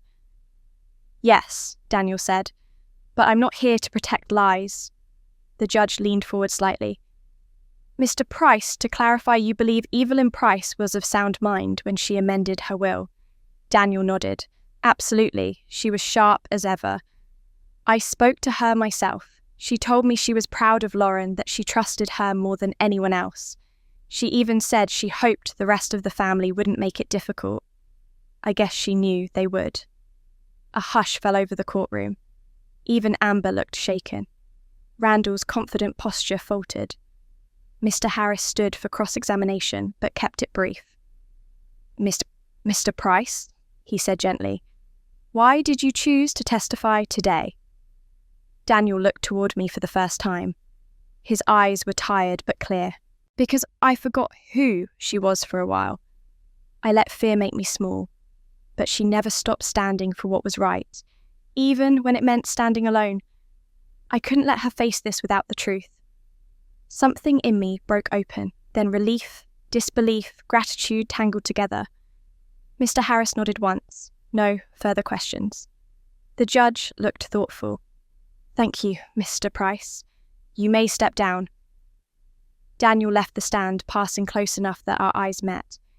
He didn't say a word, but I saw the apology there, the kind that doesn't need to be spoken aloud. For the first time in months, I felt something shift inside me. Not victory, not yet, but hope. As the courtroom settled again, the judge addressed both attorneys. "Before we adjourn for the day, I understand there is another request to testify." Randall stood. "Yes, Your Honor.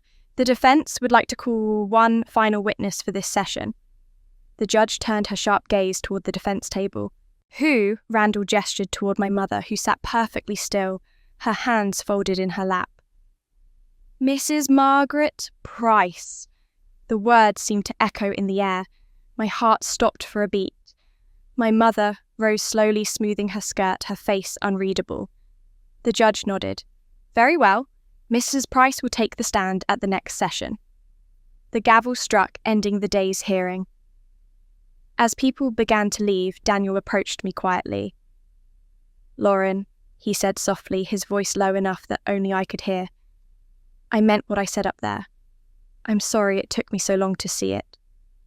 I looked at him for a long moment, torn between anger and gratitude. "You hurt me," I said finally, "but you helped her today, and that matters." He nodded once, eyes glistening. "I'll keep helping, whatever it takes." Before I could respond, Mr. Harris touched my shoulder. "Let's go," he said quietly.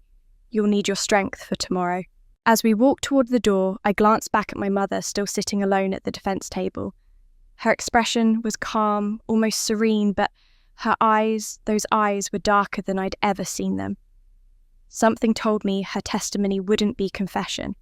It would be war. I was right. The next morning when I walked into the courtroom, the air was thick with tension. It felt heavier than it had in any other session, as though everyone knew that what was about to be said would leave a mark on all of us. My mother was already seated at the witness stand, immaculate in a navy suit, her posture straight and deliberate. She looked every bit the picture of control, but I knew that look too well. It was the armor she wore when she was about to hurt someone without flinching. Randall stood beside, her hands folded neatly behind his back. "Mrs. Price," he began, "thank you for being here. Could you please describe your relationship with your late mother, Evelyn Price?" My mother took a slow breath. "Complicated," she said. It was always complicated. Her voice carried clearly across the room, calm but cold. My mother was a strong woman, but she had favourites. She always did. And it wasn't me. Randall nodded, encouraging her gently. "You're saying she favoured someone else?" My mother's eyes flicked toward me for only a second. "Yes, my daughter Lauren." A quiet murmur rippled through the courtroom. My stomach clenched, but I didn't move. Mr. Harris leaned slightly toward me, whispering, "Stay calm. Let her speak." My mother continued, her voice steady, almost rehearsed. "When Lauren was born, my mother treated her like a second chance, like she could fix what she thought I lacked. Evelyn would spend hours with her, teaching her to bake, to garden, to sew. Meanwhile, I was told to focus on keeping the family together, but what she really meant was staying out of the way." Randall nodded slowly. "Did that favoritism ever cause conflict between you and your mother?" My mother let out a brittle laugh. "Conflict, it defined our relationship. She never believed I was capable of handling anything. When my husband died, she didn't offer comfort, she offered advice. She told me I was too proud for my own good. And when I struggled to raise my children, she'd step in as if she were the only one who knew better. She undermined me in my own home. Her words were sharp, precise, the kind that left no space for defense. I could see it in her eyes now, not just anger, but decades of unspoken hurt, resentment buried so deep it had turned into something harder, more dangerous. Randall walked closer to the stand. "Mrs. Price, is that why you believe the will was unfair?" "Yes," she said without hesitation. "Because it wasn't about fairness. It was about punishment. She wanted to remind me that I was never enough, that even in death, she could take control. That house was my childhood home, the only piece of her I had left. And she gave it away to prove her point." Her voice cracked slightly, just enough to draw sympathy. Randall paused, letting the silence hang before speaking again. "So, you believe Evelyn Price's decision was not made with a sound and impartial mind?" My mother nodded. She was 78, grieving the loss of her closest friends, and terrified of being forgotten. She clung to Lauren because she reminded her of herself, quiet, obedient, sentimental. She wasn't thinking clearly. She wanted to make a statement, not a decision. I felt a lump rise in my throat. Quiet, obedient, sentimental, words my mother had used to dismiss me all my life. And yet hearing them now in front of strangers felt different. It wasn't just contempt, it was sorrow. Randall leaned on the edge of the podium. "Mrs. Price, did you love your mother?" My mother's lips pressed together, her eyes glistening for the first time. "Yes," she whispered. "But she ruined our family." The words hung in the air like smoke. I saw the judge shift slightly, her expression unreadable, but attentive. Mr. Harris didn't object. He didn't need to. There was no strategy in my mother's testimony, now just pain pouring out, disguised as justification. Randall nodded solemnly. "Thank you, Mrs. Price. No further questions." When he sat down, the judge turned to Ms. Harris. "Cross-examination." Mr. Harris stood but kept his tone gentle. "Mrs. Price, I don't intend to challenge your grief, but would you agree that resentment can sometimes colour the way we remember others' actions?" She hesitated, then said, "Perhaps," he continued. Would you also agree that Evelyn Price was a woman of strong will and clear judgment? My mother stiffened. Strong, yes. Judgmental, certainly. But clear. Not always. Mr. Harris nodded.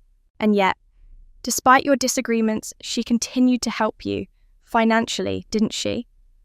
Paid for your home, repairs, helped with Amber's college tuition. My mother's expression faltered slightly. She wanted control. Or, perhaps, Mr. Harris said softly, she wanted connection.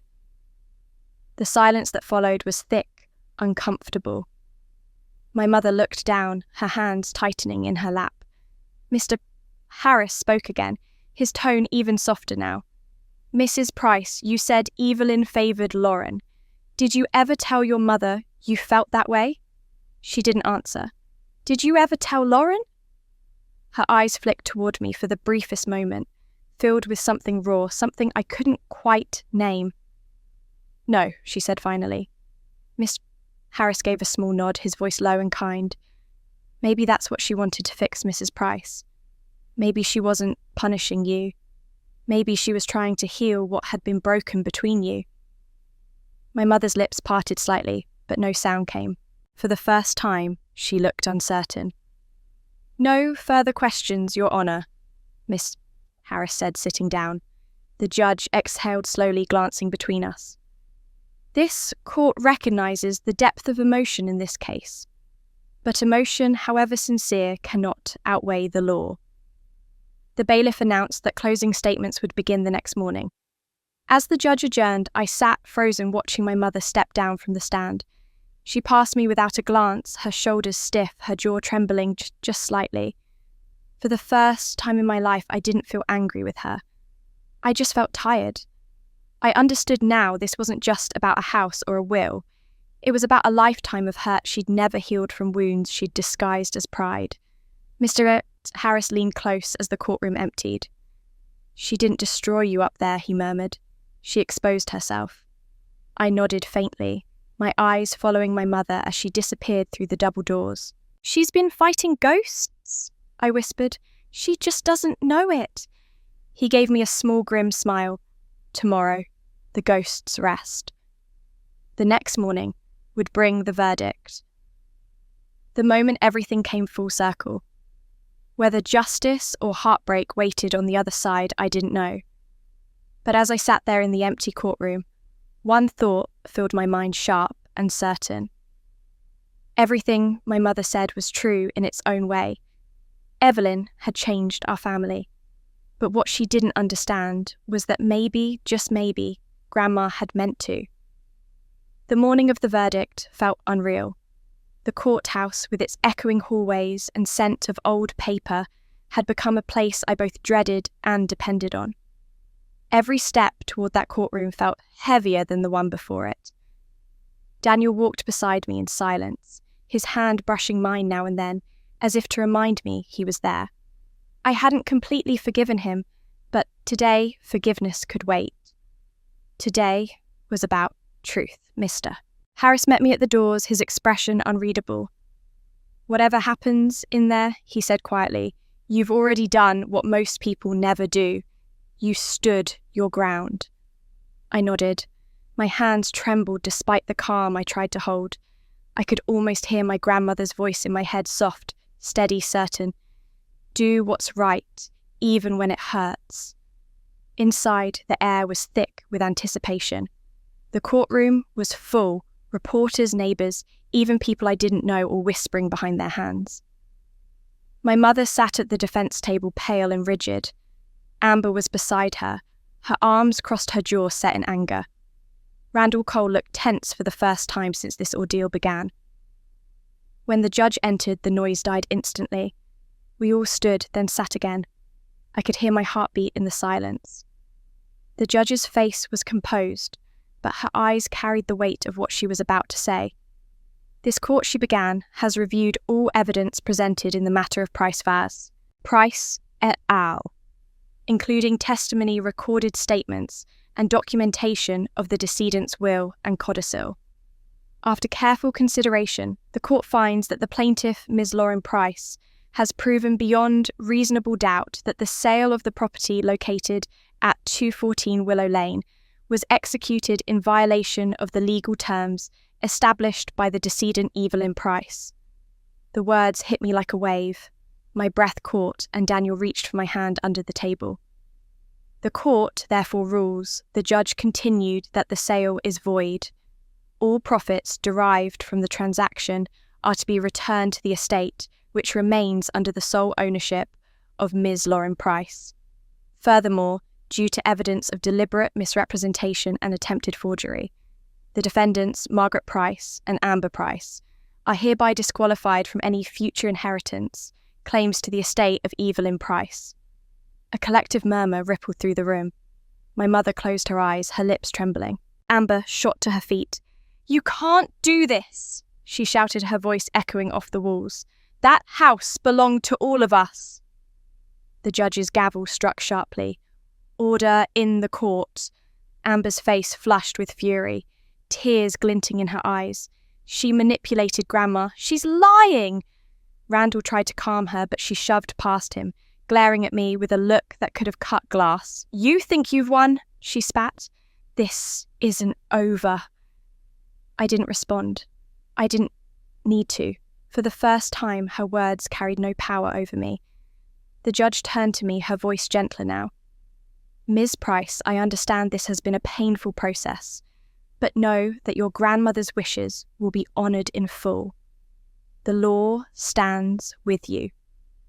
I managed to whisper, "Thank you, Your Honour." When she struck the gavel a final time, the sound rang through me like a heartbeat, final, decisive, alive. Outside the courthouse, cameras flashed. Reporters called my name, asking how it felt to win. But this didn't feel like winning. It felt like survival. Mr. Harris spoke for me, shielding me from the crowd. "Ms. Price has nothing further to say today," he told them. Her only goal was to honour her grandmother's legacy. Justice has been served. Daniel guided me through the chaos to the steps outside. The autumn wind caught my hair cool and sharp. "It's over," he said softly. I shook my head. "No, it's just settled. There's a difference." He looked at me for a long moment, then nodded. "You're right, but you did it, Lauren. You really did it." I wanted to believe him.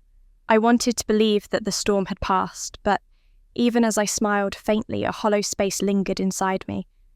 My mother and sister had lost everything they thought they controlled, and people like them didn't forgive.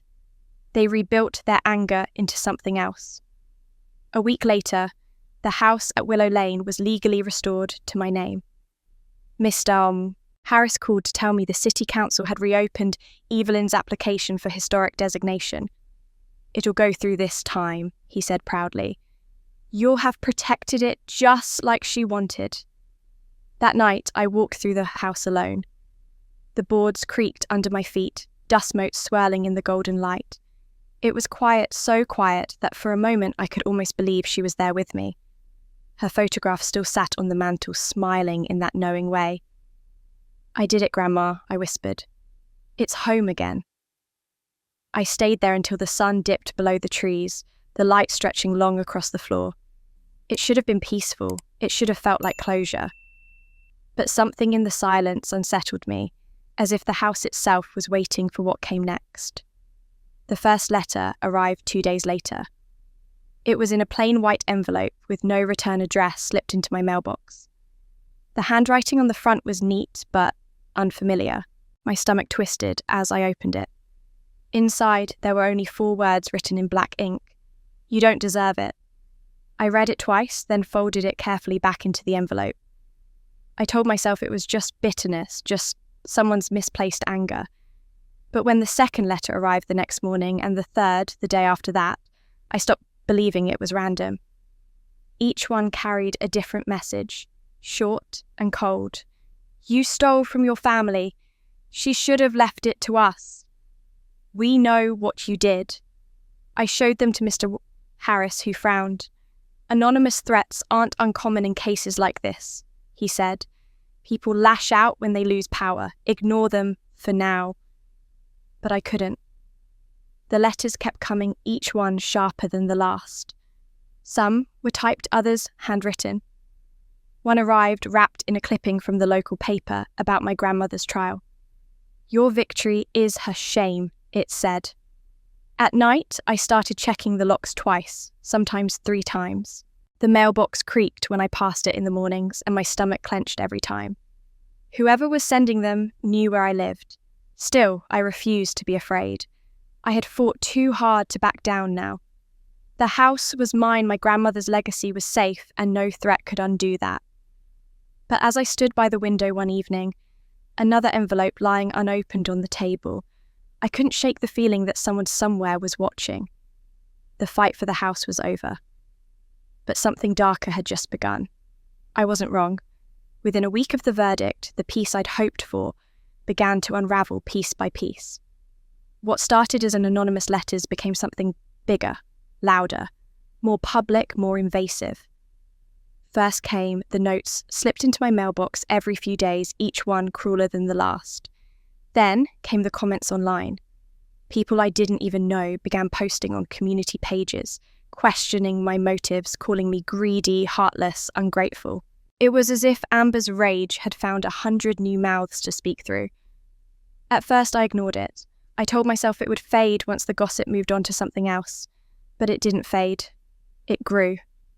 One morning, Daniel came into the kitchen holding his phone. His face was pale. "Lauren," he said quietly, "you need to see this." On his screen was an article from the Oak Ridge Gazette, the local paper that had covered the trial.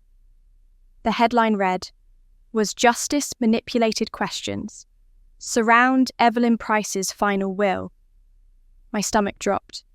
The article accused me, without naming me directly, of influencing my grandmother in her final months.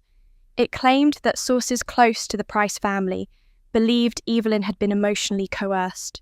The piece quoted an unnamed relative saying, "She took advantage of an old woman's love and turned it into leverage." I didn't have to guess who the relative was. Amber's words had always dripped with that same poison. Daniel looked at me helplessly. "They're trying to rewrite everything again." I closed my eyes for a moment, forcing down the anger. They can say whatever they want. The court made its decision. The truth stands. He hesitated. "I know, but this isn't just talk anymore, Lauren. It's spreading." He was right. By afternoon, the story had been shared across every local forum and Facebook group. Comments flooded, in some sympathetic, most not. "She sued her own mother. That says everything. Money changes people. Grandma's house or not. She didn't have to take it to court." It felt like being tried all over again, only this time in the court of public opinion, where truth didn't matter, and outrage always won. Mr. Harris called later that evening. "I've seen the article," he said grimly. "They're towing the line carefully. Nothing directly defamatory, but enough to sow doubt." "Amber's behind it," I said. "She has to be." "I don't doubt it," he replied. "She's angry and she's trying to destroy your credibility. But there's more you should know." The Gazette contacted the clerk's office today. They requested access to your grandmother's probate records. My pulse quickened. "Can they do that?" "Some of it's public record, yes," he said. "But don't worry, they can't touch the sealed documents. Your grandmother's letter, the codicil, the video, they're protected. Still, this tells me something important." "What?" "They're not done with you yet." His words sent a chill through me. I looked out the window as he spoke, the sun setting in a blaze of red across the horizon. "What do you think they're planning?" He sighed. "If Amber's smart, and she is, unfortunately, she'll try to make this about perception. Public pressure, emotional sympathy. She can't win in court, so she'll try to win in the court of public opinion. Make you look like the villain until people start believing it." I pressed my hand to my temple. I thought when the verdict came down it would be over. "Justice doesn't silence bitterness," he said softly.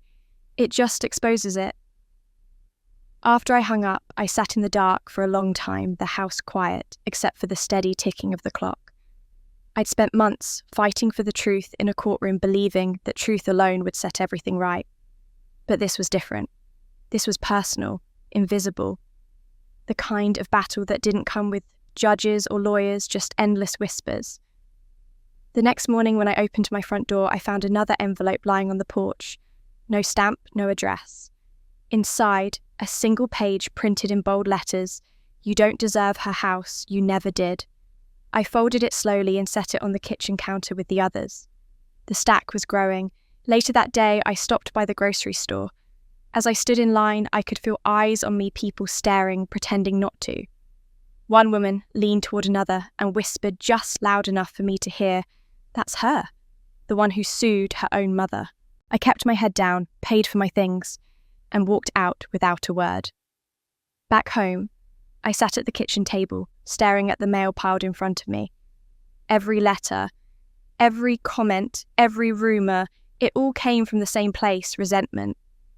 But resentment, when fed, grows into something far uglier. Daniel reached across the table, taking my hand. "You could issue a statement," he said gently. "Tell your side. People might listen." I shook my head. They don't want truth. They want drama. And Amber's giving them exactly that. He sighed. "So, what do you want to do?" I stared at the letters for a long moment before answering. "I'm going to wait. Let them talk. 'Cause sooner or later they'll push too far. And then I'll make sure everyone sees who they really are." That night I called Mr. Harris again. "If they start making false claims in print," I said, "can we take action?" "Absolutely," he replied. "But we have to be strategic. Let them expose themselves first. I'll keep an eye on the paper. You just stay safe." "I'm not afraid of them," I said. "I know," he replied, "but I've seen enough to know fear isn't the only danger. Watch for what you can't see coming." When I hung up, I walked through the house, checking the windows and locks as I went. It wasn't paranoia, it was instinct. Every creak of the floorboards, every flicker of the shadows felt heavier than before. The next morning, another article appeared, this one in a regional outlet. "Family feud over inheritance divides community." They had dug up old family photos, including one of me and Amber as children, smiling on Grandma's porch. Underneath it, the caption read, "Sisters turned adversaries, how greed destroyed a family's legacy." I read it twice, then closed the laptop slowly. When Mr. Harris called again that afternoon, his tone was tight. "Lauren, we're moving into dangerous territory now. They're not just talking, they're coordinating. This isn't random hate, it's targeted, and it's escalating." I swallowed hard. "What should I do?"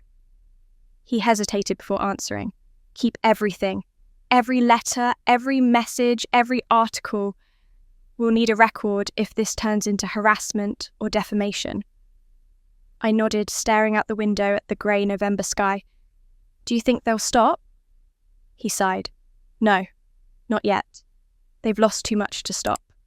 His voice softened. "Lauren, they're not done with you yet."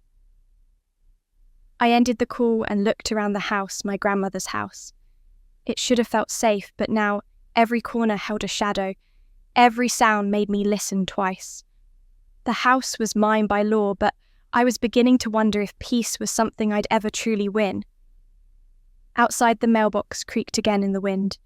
For the first time, I didn't open it. I couldn't bring myself to look. I didn't open the mailbox for 3 days after that. The stack of letters inside grew heavier by the sound of it, the metal creaking every time the wind brushed against it, a constant reminder that peace was still out of reach. But on the fourth morning, when the sun broke through the clouds and cast a soft gold over the yard, something in me shifted. I couldn't live in fear of paper and ink. Not in her house. The air was crisp as I walked down the front steps, my boots crunching over the last of the autumn leaves. I pulled the mailbox open, half expecting another typed threat. But this time, it was empty. The silence inside the metal box felt like a small victory. Maybe Amber had run out of venom for the moment, or maybe the storm had just gone quiet before the next strike. Either way, I felt a strange pull to go back to the one place that had always been both my refuge and my battlefield. I drove to Willow Lane that afternoon, my grandmother's house. my house standing as it always had, solid and patient beneath the wide oak trees. The city had finally processed the paperwork confirming me as the legal owner. The property was officially, irrevocably mine. Yet as I turned the key in the lock, I felt more like a guest than a homeowner. Inside, the house smelled faintly of cedar and thyme, that familiar mixture of dust and memory. Light streamed through the curtains, cutting thin lines across the worn wooden floor. The air was quiet except for the faint hum of the refrigerator I'd had repaired. For a moment, I just stood there, letting the stillness settle into me. I began to move slowly through the rooms, running my hand along the banister, pausing in the kitchen where she'd once baked pies on Sunday mornings. I could almost hear her voice again, soft humming as she kneaded dough. The ache of missing her tightened in my chest, but it was no longer sharp. It was something steadier now, something like gratitude. I decided to start cleaning, partly out of habit, partly because movement kept me from thinking too much. As I dusted the shelves in the study, I noticed something I'd never paid attention to before. The large oak desk that had always sat beneath the window seemed oddly uneven, like one of the drawers didn't fit quite right. Kneeling beside it, I tugged on the lower drawer. It came out farther than I expected, then stopped abruptly, hitting something solid behind it. Curious, I reached inside and felt around until my fingers brushed the edge of a false panel. My heart picked up. It took a little force, but the panel eventually came loose, revealing a hidden compartment no bigger than a shoebox. Inside were several neatly tied bundles of envelopes, yellowed with age. My breath caught. The handwriting was unmistakable. Evelyn's. I lifted the first bundle out carefully, untied the ribbon, and began to read. Most of the letters were addressed to my mother, though I doubted she'd ever seen them. The first few were written in my grandmother's familiar looping hand. Margaret. I know you think I've chosen sides, but love doesn't have sides. It only has limits, and I've reached mine. Please understand that I'm doing what I believe is right. I swallowed hard, my fingers trembling slightly as I unfolded the next one. I wish you could see Lauren the way I do. She's not trying to take anything from you. She's trying to keep us from losing what little we have left. Each letter carried the same aching mixture of hope and disappointment. It was clear my grandmother had been trying to mend the rift between her and my mother long before she died. Then, tucked near the bottom of the pile, I found one without an address. The paper was older, more brittle, the ink faded to a pale brown. It was written in the same hand, but the tone felt different, almost hesitant. To whoever finds this, it began. There are things I've carried that no one should have to carry. I've lived long enough to see mistakes passed from one generation to the next, each one pretending they started fresh. But the truth doesn't vanish, it waits, and sooner or later, it finds its way home. I stopped reading, my pulse quickening. There was something about those words, "the truth waits," that made me feel as if she was speaking directly to me again. I read on. If you're reading this, then the time has come for certain truths to be known. I wasn't the only one keeping secrets. The past doesn't belong just to me or to Margaret. It belongs to you too, Lauren. Especially to you. My breath caught. My name. I sat back on the floor, staring at the letter. The sunlight coming through the window flickered against the paper, illuminating each line like it was written yesterday. I turned the page over, and at the bottom, my grandmother had written one final sentence. Ask about your father. The words sent a chill down my spine. I read them again and again as if repetition might change what they meant. Ask about your father. My father had died when I was a child, or at least that's what I'd always been told. He'd been gone so long that his absence had become more myth than memory. My mother almost never spoke of him. When she did, it was in short, clipped answers. He was troubled. He wasn't fit to be a husband or a father. It's better this way. I'd accepted that version of him because there was nothing else to believe. Until now. I read the letter once more, tracing my grandmother's signature at the bottom. The tone wasn't angry or regretful. It was protective, purposeful, like she'd been trying to leave me a trail. Setting the letter down, I stood slowly, the wooden floor creaking beneath me. Outside, the trees swayed gently, their branches scratching against the window panes. The house felt alive again, whispering with secrets it had held for too long.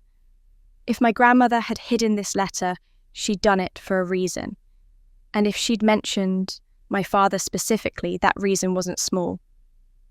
I gathered the letters carefully and placed them on the desk, arranging them in order by date. The oldest ones went back nearly 30 years around the time I was born. The last few ended just weeks before Evelyn's death. One of them, near the middle, caught my eye.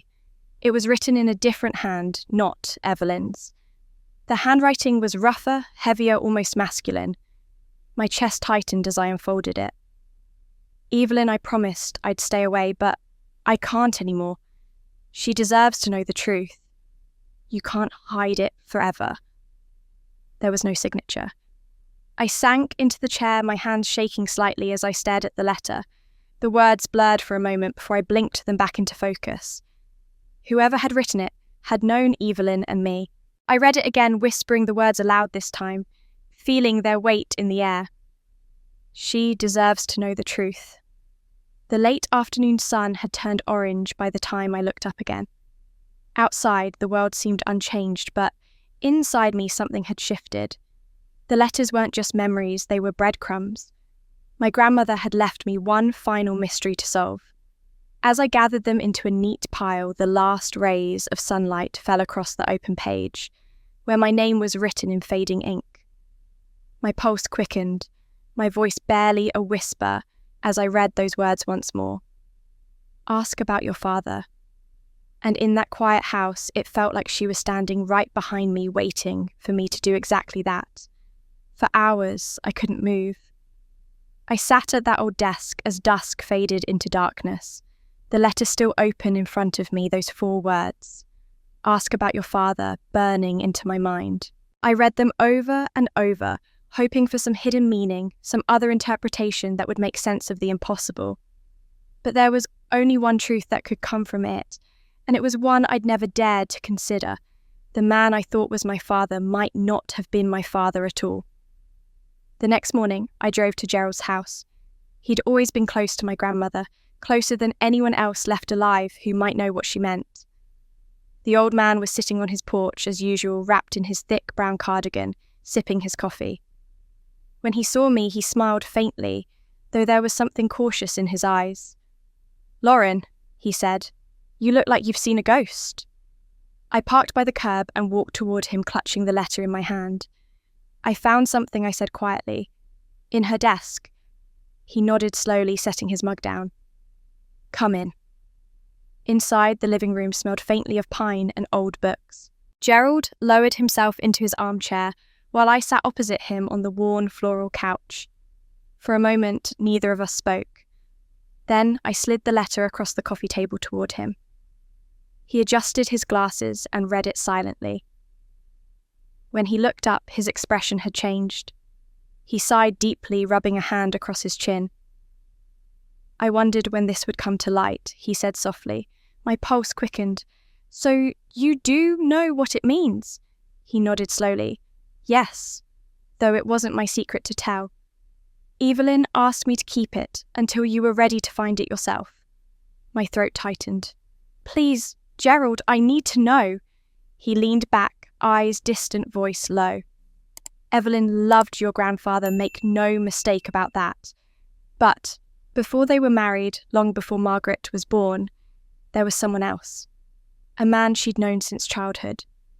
They were never together in the way folks gossip about, but they were close. So close. He was the kind of man who didn't belong in a small town, too smart, too restless. He left after the war and came back years later, just when Evelyn thought she'd built a life without him.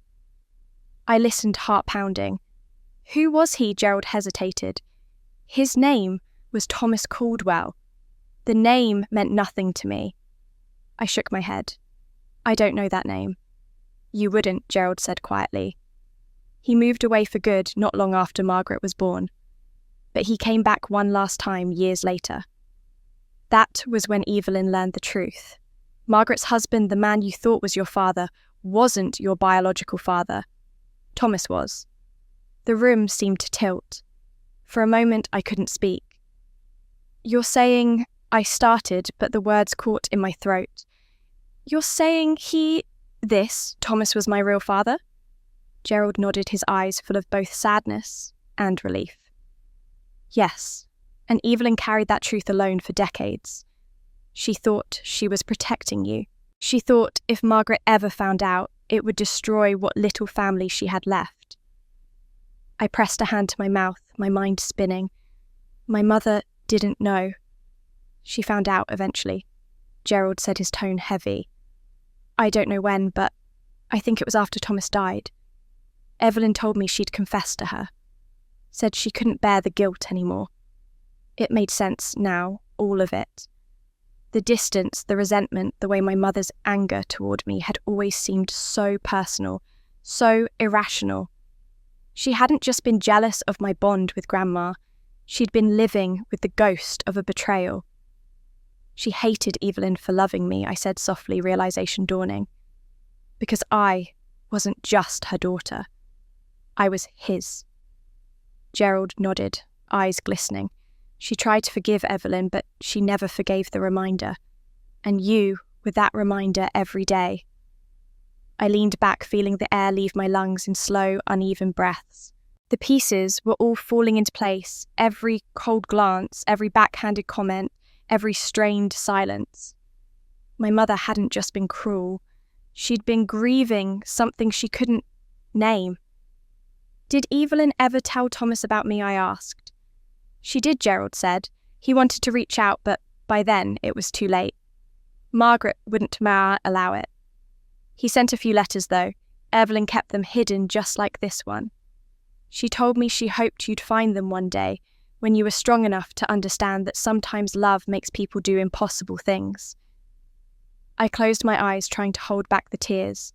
My grandmother had been protecting me even from the truth. And my mother, she had been protecting herself from a truth too heavy to bear. "Do you think she hated me?" I asked. Finally, Gerald shook his head. "No, Lauren, she loved you, but she loved you through her hurt. And sometimes hurt twists love until it doesn't look like love at all." The words broke something open inside me, something fragile but necessary. For the first time, I didn't feel angry with my mother. I just felt sorry for her. Sorry for all the years she'd spent carrying a pain she could never name out loud. I stood slowly folding the letter and slipping it back into my bag. "Thank you, Gerald, for telling me."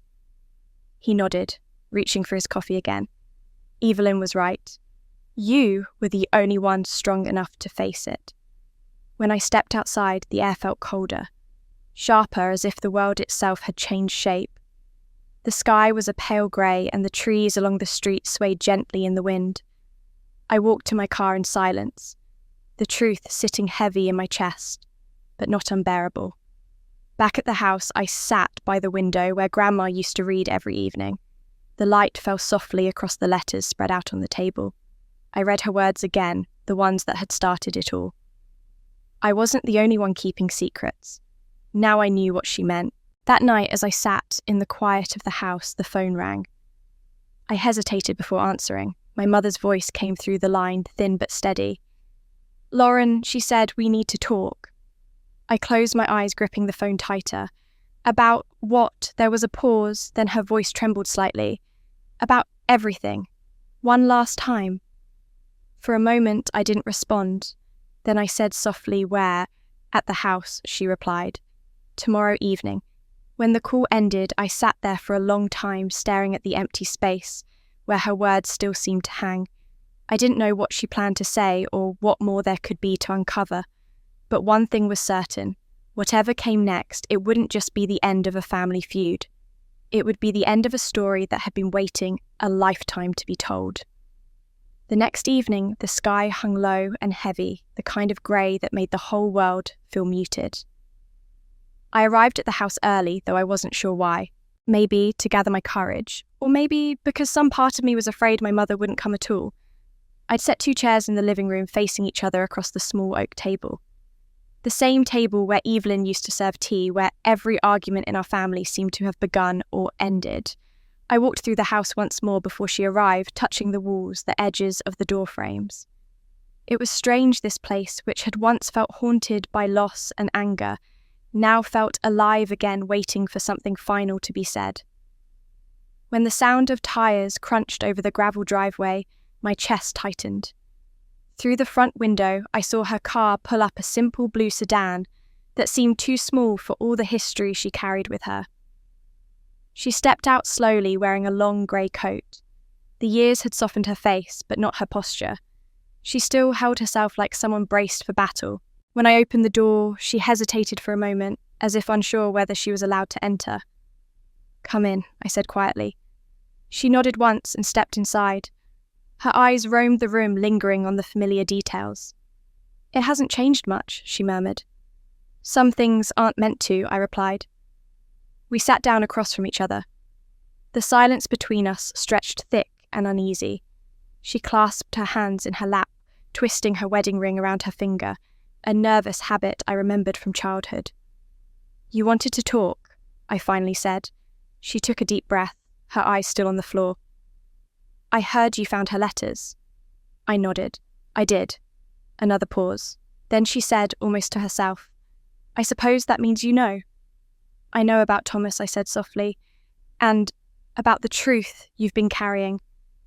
Her shoulders stiffened, but she didn't deny it. Instead, she closed her eyes for a long moment, as if summoning strength from somewhere deep within. "Your grandmother told me not long before she died," she said quietly. "I didn't believe her at first. I thought she was just trying to hurt me. But when I saw the letters he wrote, the ones she kept hidden, I knew." She looked up, then her eyes glistening with something that wasn't quite tears, but wasn't anger either. "You have to understand, Lauren. Everything in my life, everything was shaped by her choices. She controlled every part of it. And when she took him away, it wasn't just about love. It was about my life, my father, my future, my peace. She kept secrets that broke us all." I didn't interrupt. I let her speak because for once I realized she wasn't trying to wound me. She was trying to explain herself.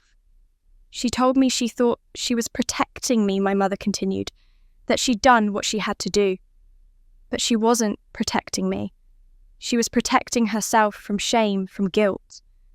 And when you were born," she stopped, her voice faltering. "When you were born, she looked at you like you were the second chance I never got. And I saw it in her eyes. I saw him, too. Every time I looked at you, I saw both of them. And I couldn't stand it." Her voice broke, then soft and trembling. "I couldn't stand that she loved you for what I never had." The words hit me harder than I expected. Not like an accusation, but like the truth barely being released after a lifetime of silence. I didn't speak right away. I just sat there, letting it sink in.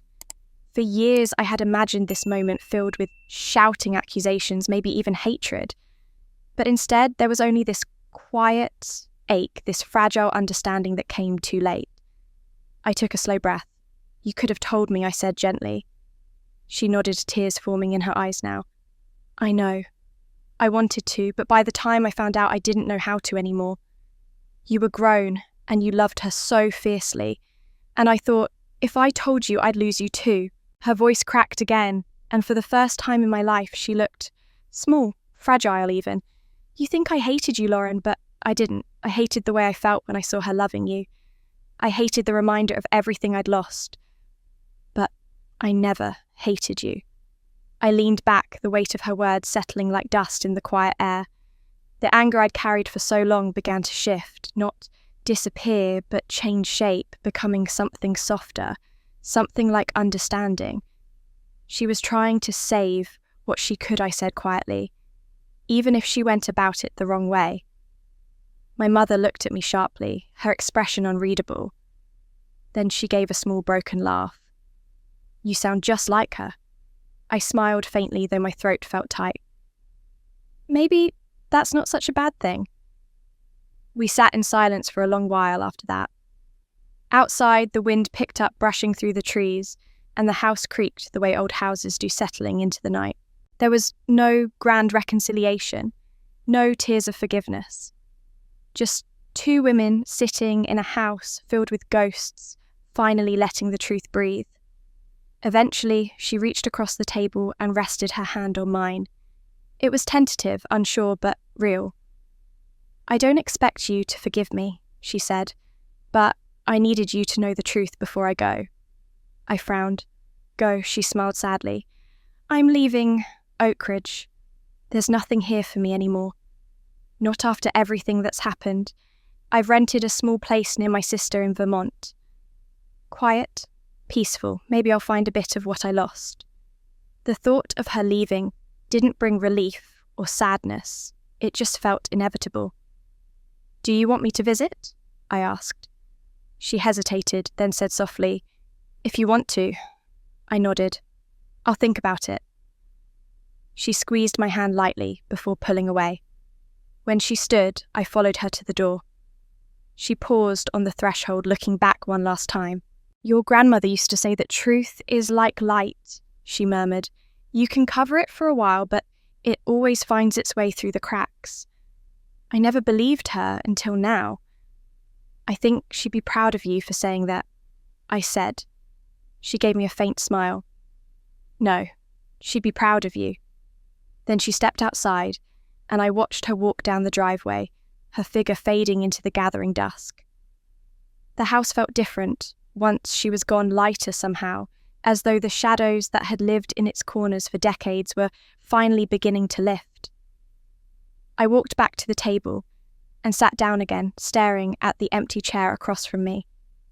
For the first time in my life, I didn't feel angry or burdened. I just felt still. Maybe forgiveness wasn't a single moment. Maybe it was a slow unfolding, like the house itself, old, weathered, but still standing. Outside, the last light of day slipped through the window, catching the edge of the teacup on the table. I looked at it and thought of Evelyn, of her voice, of everything she had left behind. And in the quiet that followed my mother's words echoed softly in my mind, "You sound just like her." Those words stayed with me for weeks, carrying a strange kind of comfort.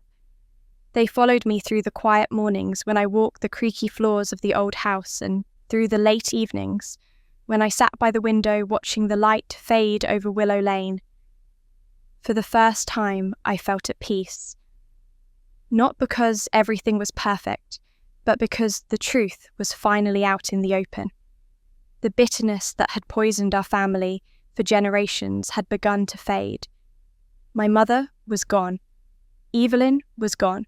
And what remained was this house, still standing, still waiting for something new to grow within its walls. I spent days cleaning out the rooms, sorting through boxes of my grandmother's belongings. Each item carried a story: a faded quilt, her handwritten recipe cards, the chipped porcelain teapot she'd used every Sunday. The house felt less like a burden now, and more like a promise, something unfinished, that had been handed down for me to complete.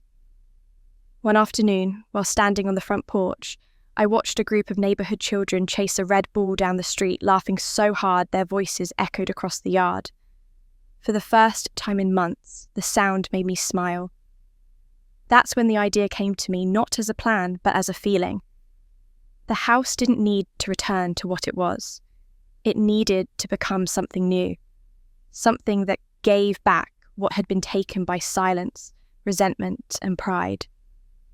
That night I sat at the kitchen table with a notebook and wrote the words that would change everything: Evelyn's porch, a place for second chances. It felt right. My grandmother's name belonged here, not carved on a gravestone or hidden in a legal document, but alive in laughter, in kindness, in the simple act of people gathering together. I decided then to turn the house into a small community centre. A place for tutoring meals and local workshops, a space for people who needed a start, or maybe just someone to listen. Daniel was cautious at first when I told him. "You've been through so much," he said gently. "Don't you want to rest for a while before taking something like this on?" I smiled. "This is how I rest. By building something good out of what was broken." He nodded slowly, realizing there was no changing my mind. "Then let's do it," he said. Within weeks, I filed the paperwork to establish a non-profit in my grandmother's name. The compensation money from the court, what I'd once thought of as restitution, became the foundation fund for the project. Contractors were hired to restore the house properly. New wiring, fresh paint, a rebuilt porch that mirrored the one Evelyn had loved so much. Every nail that went in every beam replaced felt like an act of healing. Neighbours began stopping by, curious at first, and then genuinely supportive. Mrs. Dorsey, who lived 3 houses down, brought me coffee and cookies every morning. "It's good to see life back in this place," she said with a smile. Evelyn would be proud. Word spread quickly. The local paper ran a small piece titled, "From Family Feud to Community Hope, the Rebirth of Evelyn's House." For once, the story about me wasn't about scandal, it was about renewal. I spent my days balancing logistics and blueprints, and my nights sketching plans for how to use each room. The study would become a reading room, the old parlour, a small art studio, the kitchen, a shared space for community meals. I could almost hear my grandmother humming as I worked her voice a soft echo that guided me through the details. One evening, I stood on the new porch as the sun dipped below the trees. The smell of fresh paint still hung in the air. Daniel joined me, his arm brushing mine. "It's coming together," he said, looking out at the street. "It is," I said softly, "and it feels like it's finally what it was meant to be." He smiled. "You know, when I first met you, you were so quiet I could barely get 2 words out of you. Now look at you starting a movement." I laughed, shaking my head. "I'm not starting a movement. I'm just finishing a story that started long before me." A week later, the work was nearly complete. The porch sign had just been installed, Evelyn's Porch, a place for second chances. Seeing it in black lettering made my chest tighten with pride and a little disbelief. The first event was scheduled for the following month, a neighbourhood gathering to officially open the doors. Everything felt right. Until the letter came. It arrived on a grey Thursday afternoon in a plain white envelope, the same kind that had once carried threats and accusations. My stomach tensed as I turned it over. This one, however, had an official seal in the corner, the City Zoning Commission. I tore it open and scanned the page. My heart dropped. Notice of complaint and cease of renovation activities. The letter stated that a formal complaint had been filed questioning the legality of the construction and alleging improper zoning for community use. Until the matter was reviewed, all renovation and operational activities were to halt immediately. I read it again, hoping I had misunderstood, but the words didn't change. Daniel found me standing by the kitchen counter, the letter crumpled slightly in my hand. "Lauren." "What is it?" I handed it to him without speaking. He read it quickly, his expression darkening. "This doesn't make sense. We had approval from the council." "I know," I said, my voice low, "but someone must have filed the complaint." He looked at me sharply. "Amber." I didn't answer. I didn't have to. Mr. Harris confirmed my suspicion later that evening. "The complaint came through an anonymous submission," he said over the phone, "but given the timing and the language, I'd bet my career it came from someone in your family, or close to them." I closed my eyes, gripping the edge of the table. After everything, they still can't let it go. "Some people can't stand to see what they tried to destroy come back stronger," he said gently. "But don't worry, we'll fight it. You've got every right to do what you're doing." When I hung up, I walked out to the porch. The air was cool, and the sky had turned that deep blue that comes just before night. I looked up at the sign, Evelyn's name glowing faintly under the porch light. The sound of crickets filled the yard, and for a moment I imagined her voice again, calm and certain. "Don't let them take what's good, Lauren. Not this time." I took a deep breath, straightened the sign where it leaned slightly, and whispered to the night, "They can try, Grandma. But this house isn't just mine anymore. It belongs to everyone who still believes in second chances." Then I turned off the porch light and went inside, ready to fight again. Because if this house had taught me anything, It was that every new beginning had to face one final test before it could truly stand. I didn't realise how soon that test would come. Within a week, the renovations at Evelyn's porch came to a halt. The construction crew stood idle by their trucks, uneasy, while a bright orange notice flapped on the front gate. Stop work order, pending investigation. Seeing it made my stomach twist. Daniel tried to reassure me. It's probably just a mix-up, he said, though. I could hear the doubt in his voice, but I knew better. Bureaucracy doesn't move this fast unless someone pushes it. The next morning, an inspector arrived, a man named Mr. Brooks, polite but uncomfortable. "I'm sorry, Ms. Price," he said, clipboard in hand. "We received several reports alleging zoning violations. Someone claims this property wasn't approved for community use." I blinked. "That's ridiculous. I have the permits and city approval." "I've seen them," he said. "Everything looks legitimate on your end, but we're required to investigate." "Procedure. Who filed the reports?" "They were anonymous," he said carefully. "But whoever did it knew exactly what to reference." That last part told me everything I needed to know. After he left, I called Mr. Harris. "Amber," I said before he could even speak. He sighed. "I'd bet on it. She's angry, and angry people don't quit, they adapt. I'll start tracing the complaints. They always leave a trail." For 2 weeks, everything stood still. I spent hours on the phone with the city submitting paperwork again, sending emails no one answered. The workers drifted off to other jobs, and the porch sat half-finished. The new sign, Evelyn's Porch, a place for second chances, leaning sadly against the wall. The house had gone silent again. But I refused to lose my temper. For once, I didn't want to fight fire with fire. Amber wanted me to rage, to lash out. I wasn't giving her that satisfaction. Quiet strength was something she would never understand. Finally, Harris called me into his office. He slid a folder across the desk. The digital trace came back.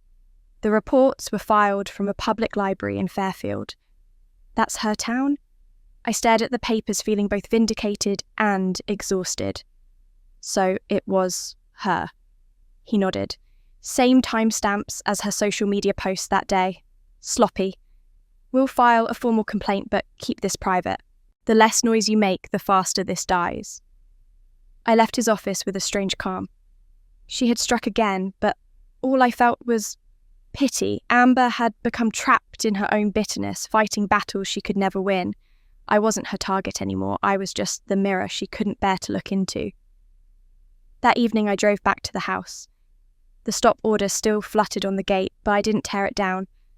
Instead, I walked through the yard, brushing my hand over the lavender bushes Evelyn had planted decades ago. The scent rose gently into the cool air. Inside the house was quiet. I turned on the lights and walked room to room, letting my fingers trail over the new walls, the polished wood floors, the smell of fresh paint. Even half-finished, it felt alive. This was Evelyn's gift, something meant to heal, not to divide. I brewed a cup of tea and sat on the porch. The night was still, the air thick with the hum of crickets. Daniel was working late, so I was alone. I thought about everything, the letters, the secrets, the trial, the house, and felt an unfamiliar peace. I'd done what I could. Maybe that was enough. Then I smelled it. At first, I thought it was just the faint smoke from someone's chimney down the street. But then the scent grew sharper, acrid, burning cloth. I set my cup down and stood, my pulse quickening. The smell was coming from inside. I ran to the kitchen. A thin wisp of smoke curled up from the floor near the back door. I dropped to my knees and saw a small pile of ash smouldering near the baseboard. Someone had shoved a piece of fabric there and lit it. Panic shot through me. I grabbed a towel, smothered the flames, coughed through the rising haze until the embers died. When I pulled the towel back, there was a black scorch mark on the wood, small but deliberate. My hand shook as I checked every lock, every window. Nothing was broken, nothing forced. Whoever had done it knew what they were doing. They'd wanted to scare me. I called Daniel. He answered on the second ring, his voice alarmed. What happened? There was a fire, I said, my voice shaking. Someone tried to start it near the kitchen door. Call the police, now. Within minutes, the house was filled with flashing red and blue. The officers were calm and methodical, taking photos and samples, jotting down notes. One of them, a tall man with kind eyes, crouched by the burn mark. You're lucky, he said. It didn't spread. Looks like lighter fluid or accelerant. Someone did this on purpose. Any idea who? I asked quietly. He met my eyes. Ma'am, given the reports you've been getting, I think you already know. When they left, the house felt too still. I stood in the kitchen staring at the blackened floor. The smell of smoke lingered faint but heavy, wrapping around me like a warning. For a moment, fear clawed at the edges of my calm. But then, I looked around the walls. I'd rebuilt the photographs, I'd hung the sign outside waiting to be raised, and I felt something stronger rise in me. Determination. I wasn't going anywhere. This house had survived betrayal, greed, and silence. It had survived time and truth. It would survive this too. I knelt and pressed my palm against the floor where the fire had been. The wood was still warm, as if holding its breath. You'll have to do better than that, I whispered. When I stood, I caught sight of Evelyn's portrait hanging in the hallway. The shadows from the flickering porch light danced across her face, making her eyes look almost alive. For a moment, I could almost hear her voice again, steady and sure. They'll test you, Lauren. But you don't break, you build. Outside, the night wind stirred the trees, carrying the last trace of smoke away into the dark. I watched it disappear, my fear going with it. Whatever storm was coming next, I was ready. Because this house wasn't just my inheritance anymore. It was my promise to Evelyn, to myself, and to everyone who ever needed a place to begin again. The smell of smoke lingered in the house for days, faint but persistent, like a ghost that refused to leave. The fire had been small, only a blackened patch near the kitchen floorboards, and some soot-streaked walls, but it was enough to shake me. It wasn't just the fear of what could have happened, it was the reminder of how fragile peace could be. Daniel wanted me to leave for a while, but I couldn't. If I walk away now, I told him, then whoever did this wins. He didn't argue, he just kissed my forehead and said, then we rebuild. The next morning, I went into town for supplies, paint, cleaning tools, a new smoke detector. I expected stares or gossip like after the trial, but instead, people met my eyes. Mrs. Dorsey from down the street caught me outside the hardware store. Heard about the fire, she said. You need help. I hesitated and she smiled kindly. My grandson and his friends can come by. Your grandmother helped half this town. It's time we helped you. By noon the next day, 6 neighbours showed up with buckets, brushes and casseroles. Some I barely knew. Others I hadn't spoken to in years. They didn't ask questions. They just worked, scrubbing soot, sanding boards, repainting trim. Laughter echoed where silence had once lived. Watching them, I felt something shift inside me. For so long I'd believed strength meant fighting alone.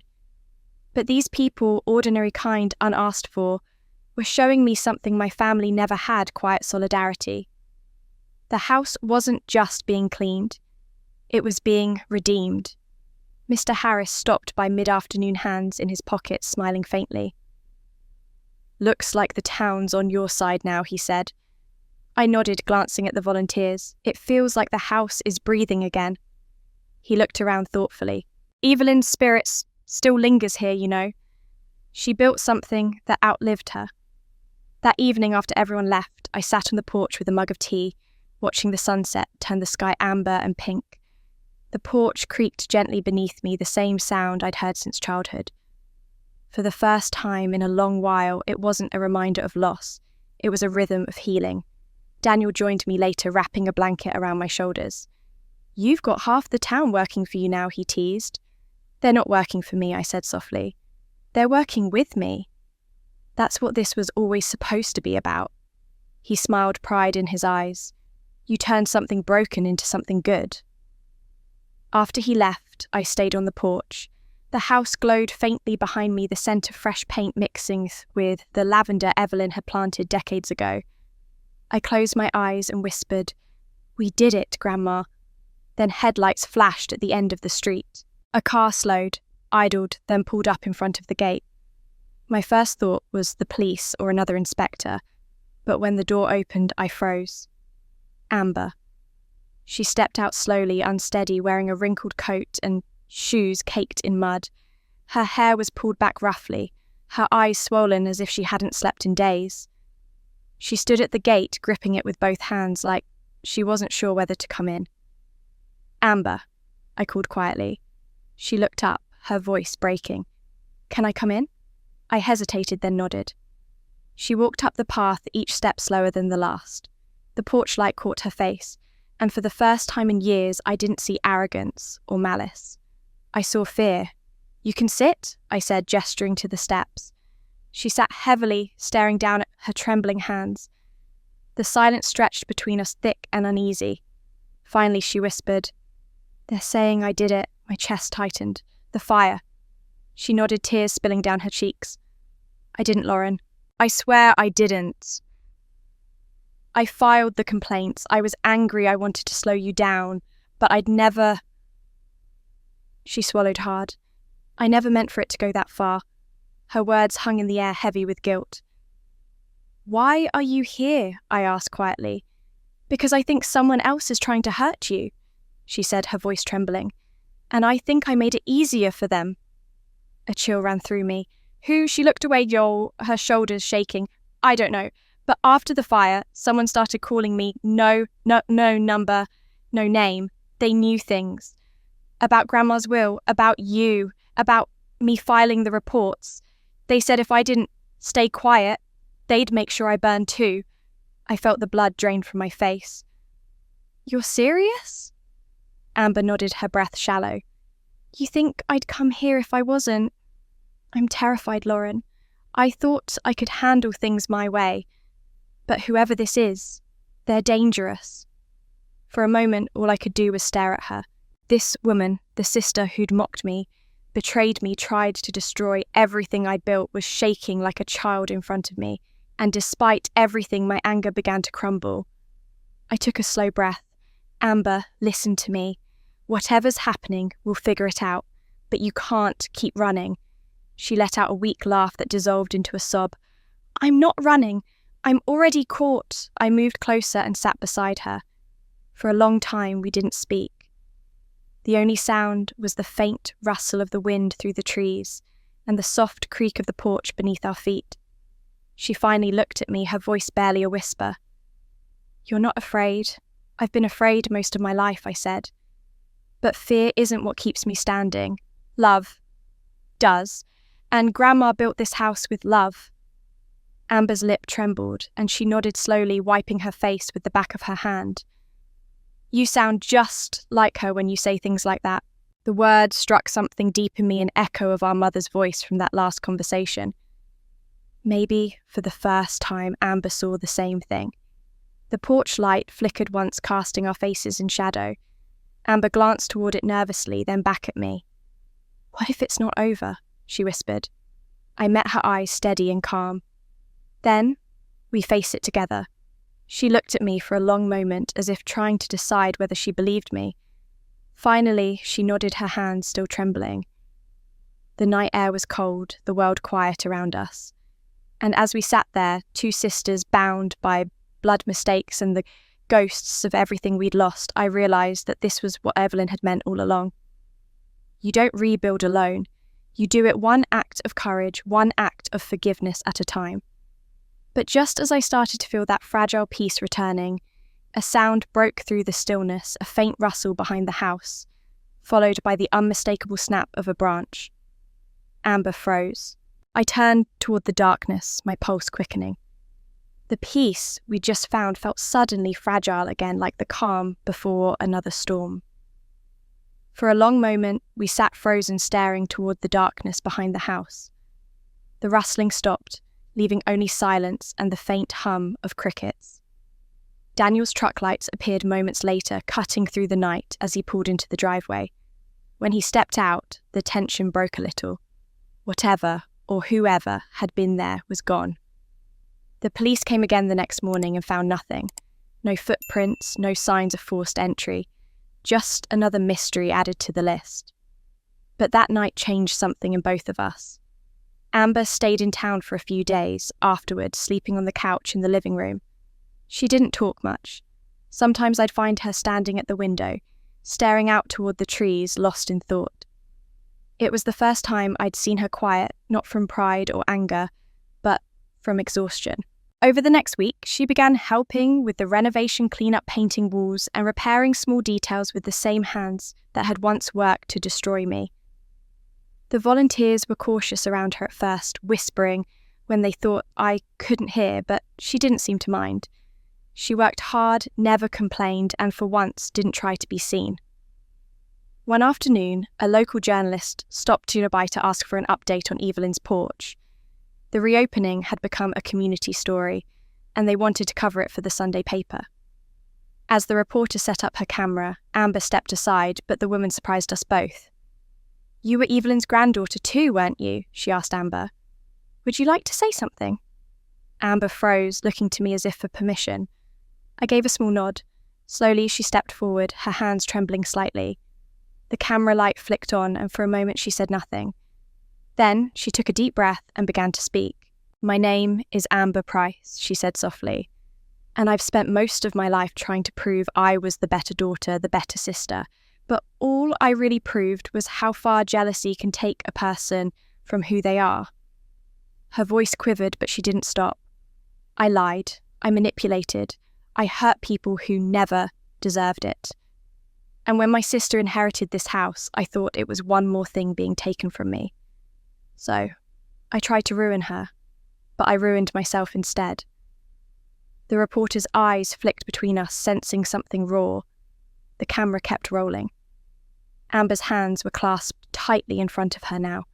"I lost everything," she continued. "My job, my friends, even my family's trust. I don't expect forgiveness. But I need to say this out loud because silence is what poisoned this family for generations. So Lauren," she turned to me, tears shining in her eyes, "I'm sorry for all of it." For a heartbeat, the world went still. The sound of hammering from the back of the house faded, and all I could hear was her voice shaking honest broken. I stepped closer. "Amber," I said quietly, "for years I thought forgiveness meant pretending the pain didn't matter. But it does. What you did hurt me more than I can say. But I can't carry that weight anymore. So yes, I forgive you. Not because it makes what you did right, but because I finally understand that holding on to anger doesn't heal anyone." Her lip trembled. She nodded, swallowing hard. "You really mean that I do?" The reporter lowered the camera slightly, her voice gentle. "That's beautiful. Would you like to include that in the story?" I hesitated, then nodded.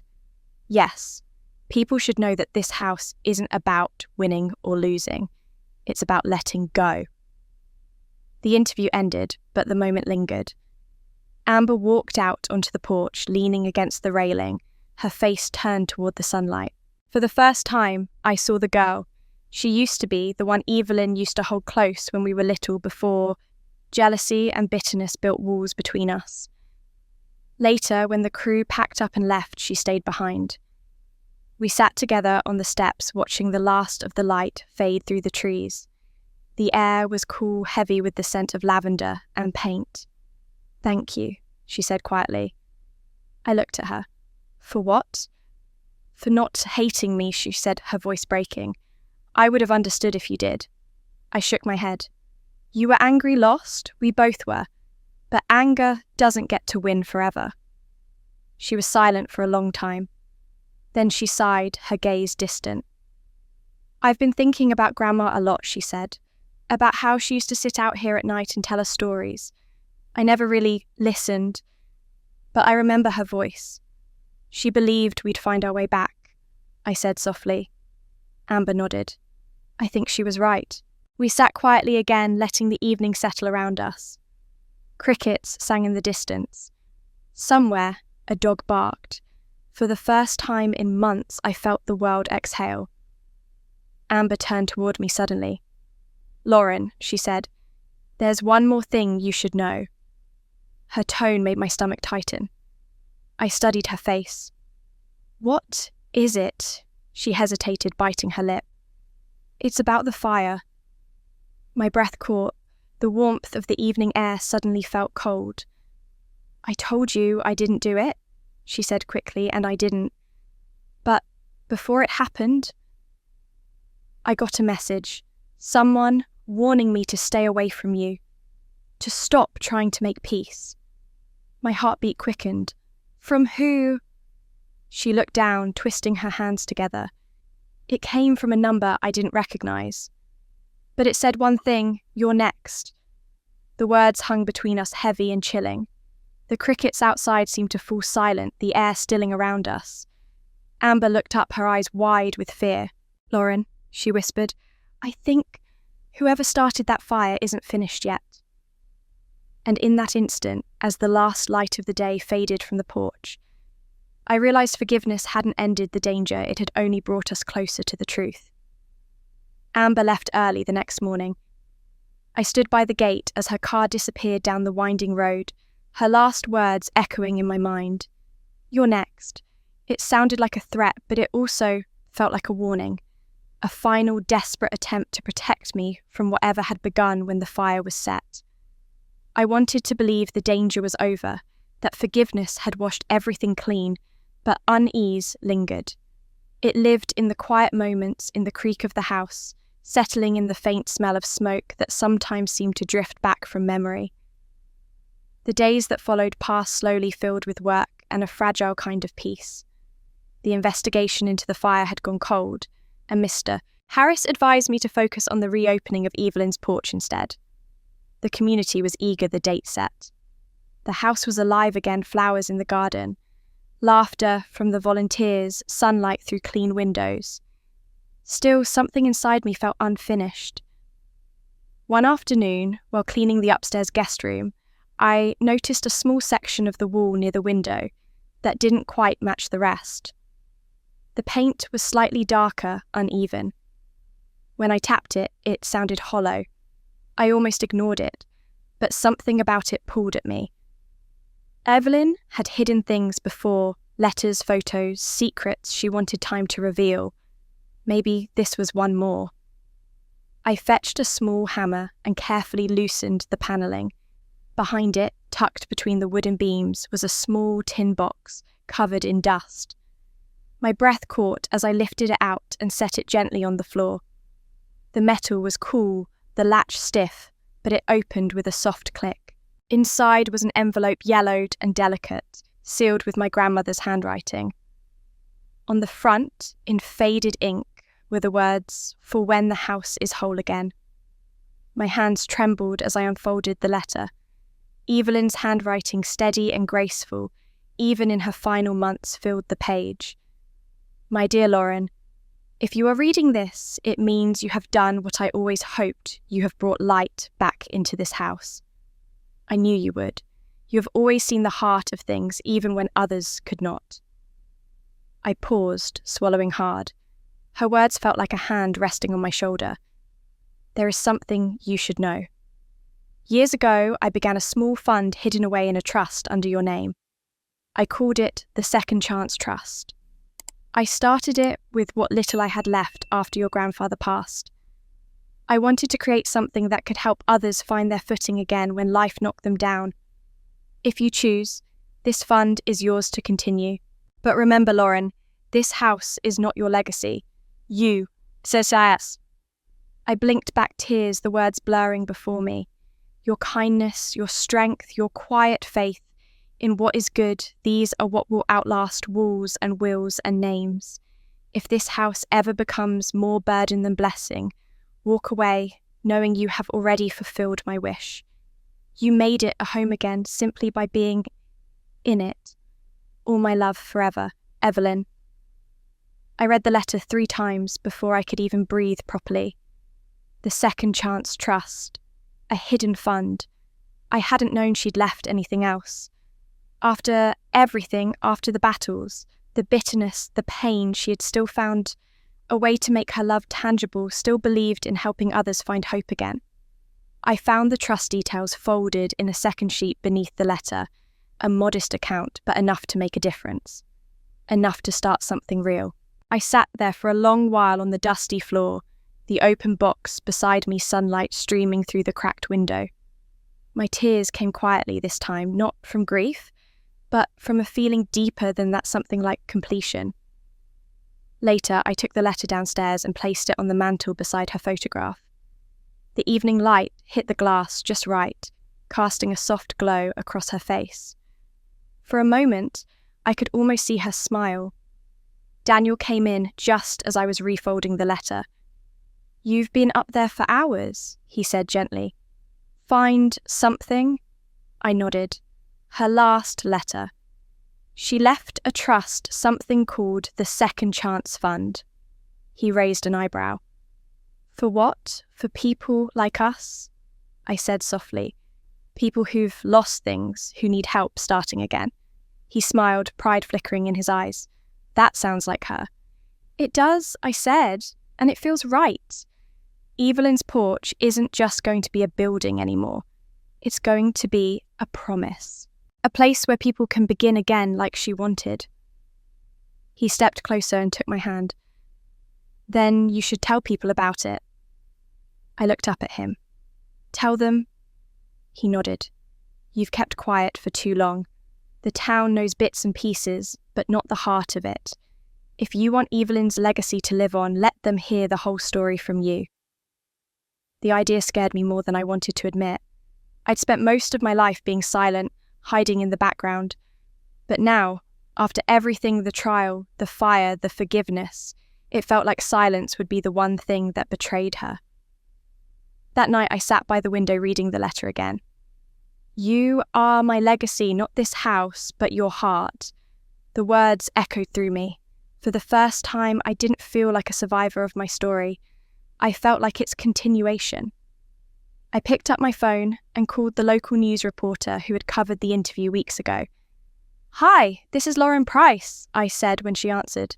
"I think I'm finally ready to tell my side of the story." The next morning, I stood on the porch with the letter in my hand, looking out across the yard where the lavender bushes were in bloom again. The house was whole now, rebuilt, renewed. But so was I. As I ran my fingers over the envelope one last time, I whispered, "We did it, Grandma."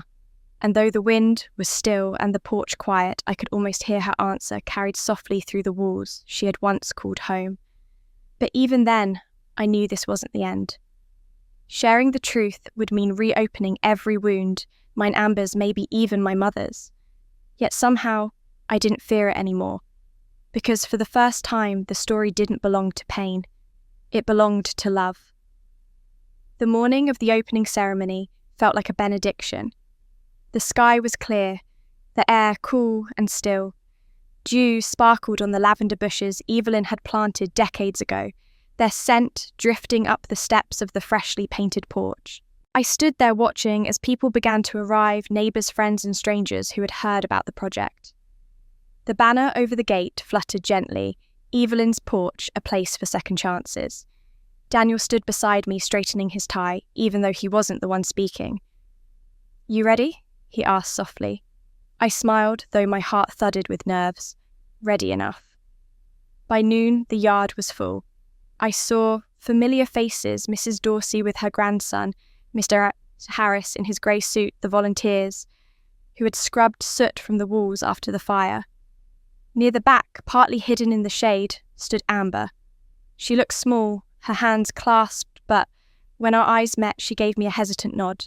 I nodded back. The local reporter motioned for quiet. The crowd turned toward me. I stepped forward, my palms damp, and took a steadying breath. "Thank you all for coming," I began. I've spent most of my life being quiet, watching instead of speaking, listening instead of leading. But some stories I pause need to be spoken aloud. A hush fell. Even the breeze seemed to still. This house, I said, has seen everything. Laughter, love, anger, loss. It was sold, burned, rebuilt, and somehow it's still standing. That's because it was never just a house. It was a lesson that broken things can be mended if we're brave enough to start again. I glanced back at the porch, the soft sunlight catching the new sign. When my grandmother Evelyn left me this home, I didn't understand why.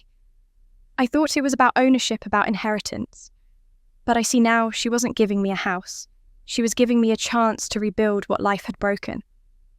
I took a breath, my voice steadier now. For years, I thought justice would heal everything. I fought for it, and I won, but I realized something. Justice can restore what's fair, but not what's human. It can't fix what's been torn inside us. For that, we need something harder.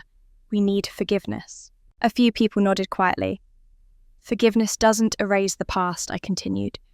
It just keeps it from deciding our future. And I learned that family isn't about who shares your blood. It's about who shares your heart. Sometimes the people who hurt you the most are the ones who need your grace the most. I saw Amber lower her head, a tear catching the light. My voice softened. This porch, this house, it's not mine anymore. It belongs to this town, to anyone who needs a place to begin again. That's what Evelyn built it for, even if she didn't live to see it. I reached into my pocket and took out her letter, the one I'd found hidden in the walls. The paper trembled slightly in my hand. My grandmother once wrote, I said, reading aloud, "You are my legacy, not this house, but your heart." The words hung in the air like sunlight breaking through clouds. For a moment, I couldn't speak. I folded the letter carefully and looked up. She was right. We don't build legacies from property or pride. We build them from kindness, from the courage to forgive. Soft applause rose, gentle, heartfelt. I stepped down from the porch and joined Daniel by the covered sign at the edge of the yard. Together, we pulled the cloth away, revealing the carved words beneath Evelyn's porch, a place for second chances. The crowd clapped again, louder this time. For the first time in years, the sound didn't feel overwhelming. It felt like belonging. Afterward, people lingered, sharing food, laughter, memories. I watched children chase each other through the yard, their joy echoing off the freshly painted walls. It was exactly what Evelyn would have wanted life, returning to the space she'd loved most. Amber approached quietly when the crowd began to thin. "You did good," she said, voice low. I smiled. "So did you." She looked away, blinking hard. "I think she'd be proud of you. I think she'd be proud of both of us." We stood in silence for a moment, the sun beginning to dip behind the trees. The light painted everything gold, the porch, the flowers, even the scars on the wooden beams that had survived the fire. It wasn't perfect, but it was whole. As the last guest left, I sat on the porch steps, the house glowing in the soft amber light. The air was still, except for the sound of the wind in the lavender and the quiet hum of crickets. Daniel came out to sit beside me, his arm brushing mine. "It's beautiful," he said. I nodded slowly. "It's more than that. It's peace." I thought of everything, the trial, the fire, the confessions, the forgiveness, and how every painful piece had somehow led here. Evelyn had been right all along. Justice was worth fighting for, but peace was worth living for. The wind picked up gently, rustling the leaves. I looked out over the yard one last time, my voice barely a whisper. "Justice may take time," I said, "but peace takes courage." As the final chapter of Lauren's story draws to a close, we find ourselves standing once more on Evelyn's porch, the place where everything began. Once scarred by loss, betrayal, and fire, it now stands in quiet triumph, a living monument to strength, forgiveness, and the quiet courage it takes to begin again. The laughter of neighbours drifts through its open windows. The scent of lavender mingles with fresh paint, and sunlight spills across the wooden steps where Lauren once stood alone. The house is whole again, but more importantly, so is she. Through heartbreak, deception, and truth, Lauren discovered that her grandmother's true gift was never a house or wealth or revenge. It was peace. She learned that forgiveness does not mean forgetting. It means reclaiming power over the pain that once defined us. Healing doesn't always come in grand gestures or perfect endings. It grows slowly through small acts of compassion, through the decision to love again after being broken, and through the courage to let go when holding on only deepens the wound. Evelyn's porch became more than wood and walls. It became a message, a reminder that no matter how deep the hurt or how heavy the silence, we always have a choice to let bitterness close our hearts or to open them again. Lauren's story is for everyone who has ever lost something precious, fought for justice, or dared to forgive when forgiveness felt impossible. Because peace is not something we stumble upon, it's something we build one breath, one choice, one brave day at a time. If Lauren's story touched you, if it reminded you of your own struggles, your own moments of strength and redemption, we'd love to hear from you. What did her journey mean to you? Have you ever had to rebuild after betrayal or find forgiveness where there seemed to be none? Share your thoughts in the comments below. Your words might be the light someone else needs to find their way. And if you want more stories like this, stories of love loss, courage, and second chances, be sure to subscribe to the channel. Each story we tell is a reminder that resilience lives in all of us, and that even after the darkest chapters, hope can still find a way in. So tell us what part of Lauren's journey stayed with you the most, her fight for justice, her act of forgiveness, or her quiet peace in the end. Because every voice matters, and every story, including yours, deserves to be heard.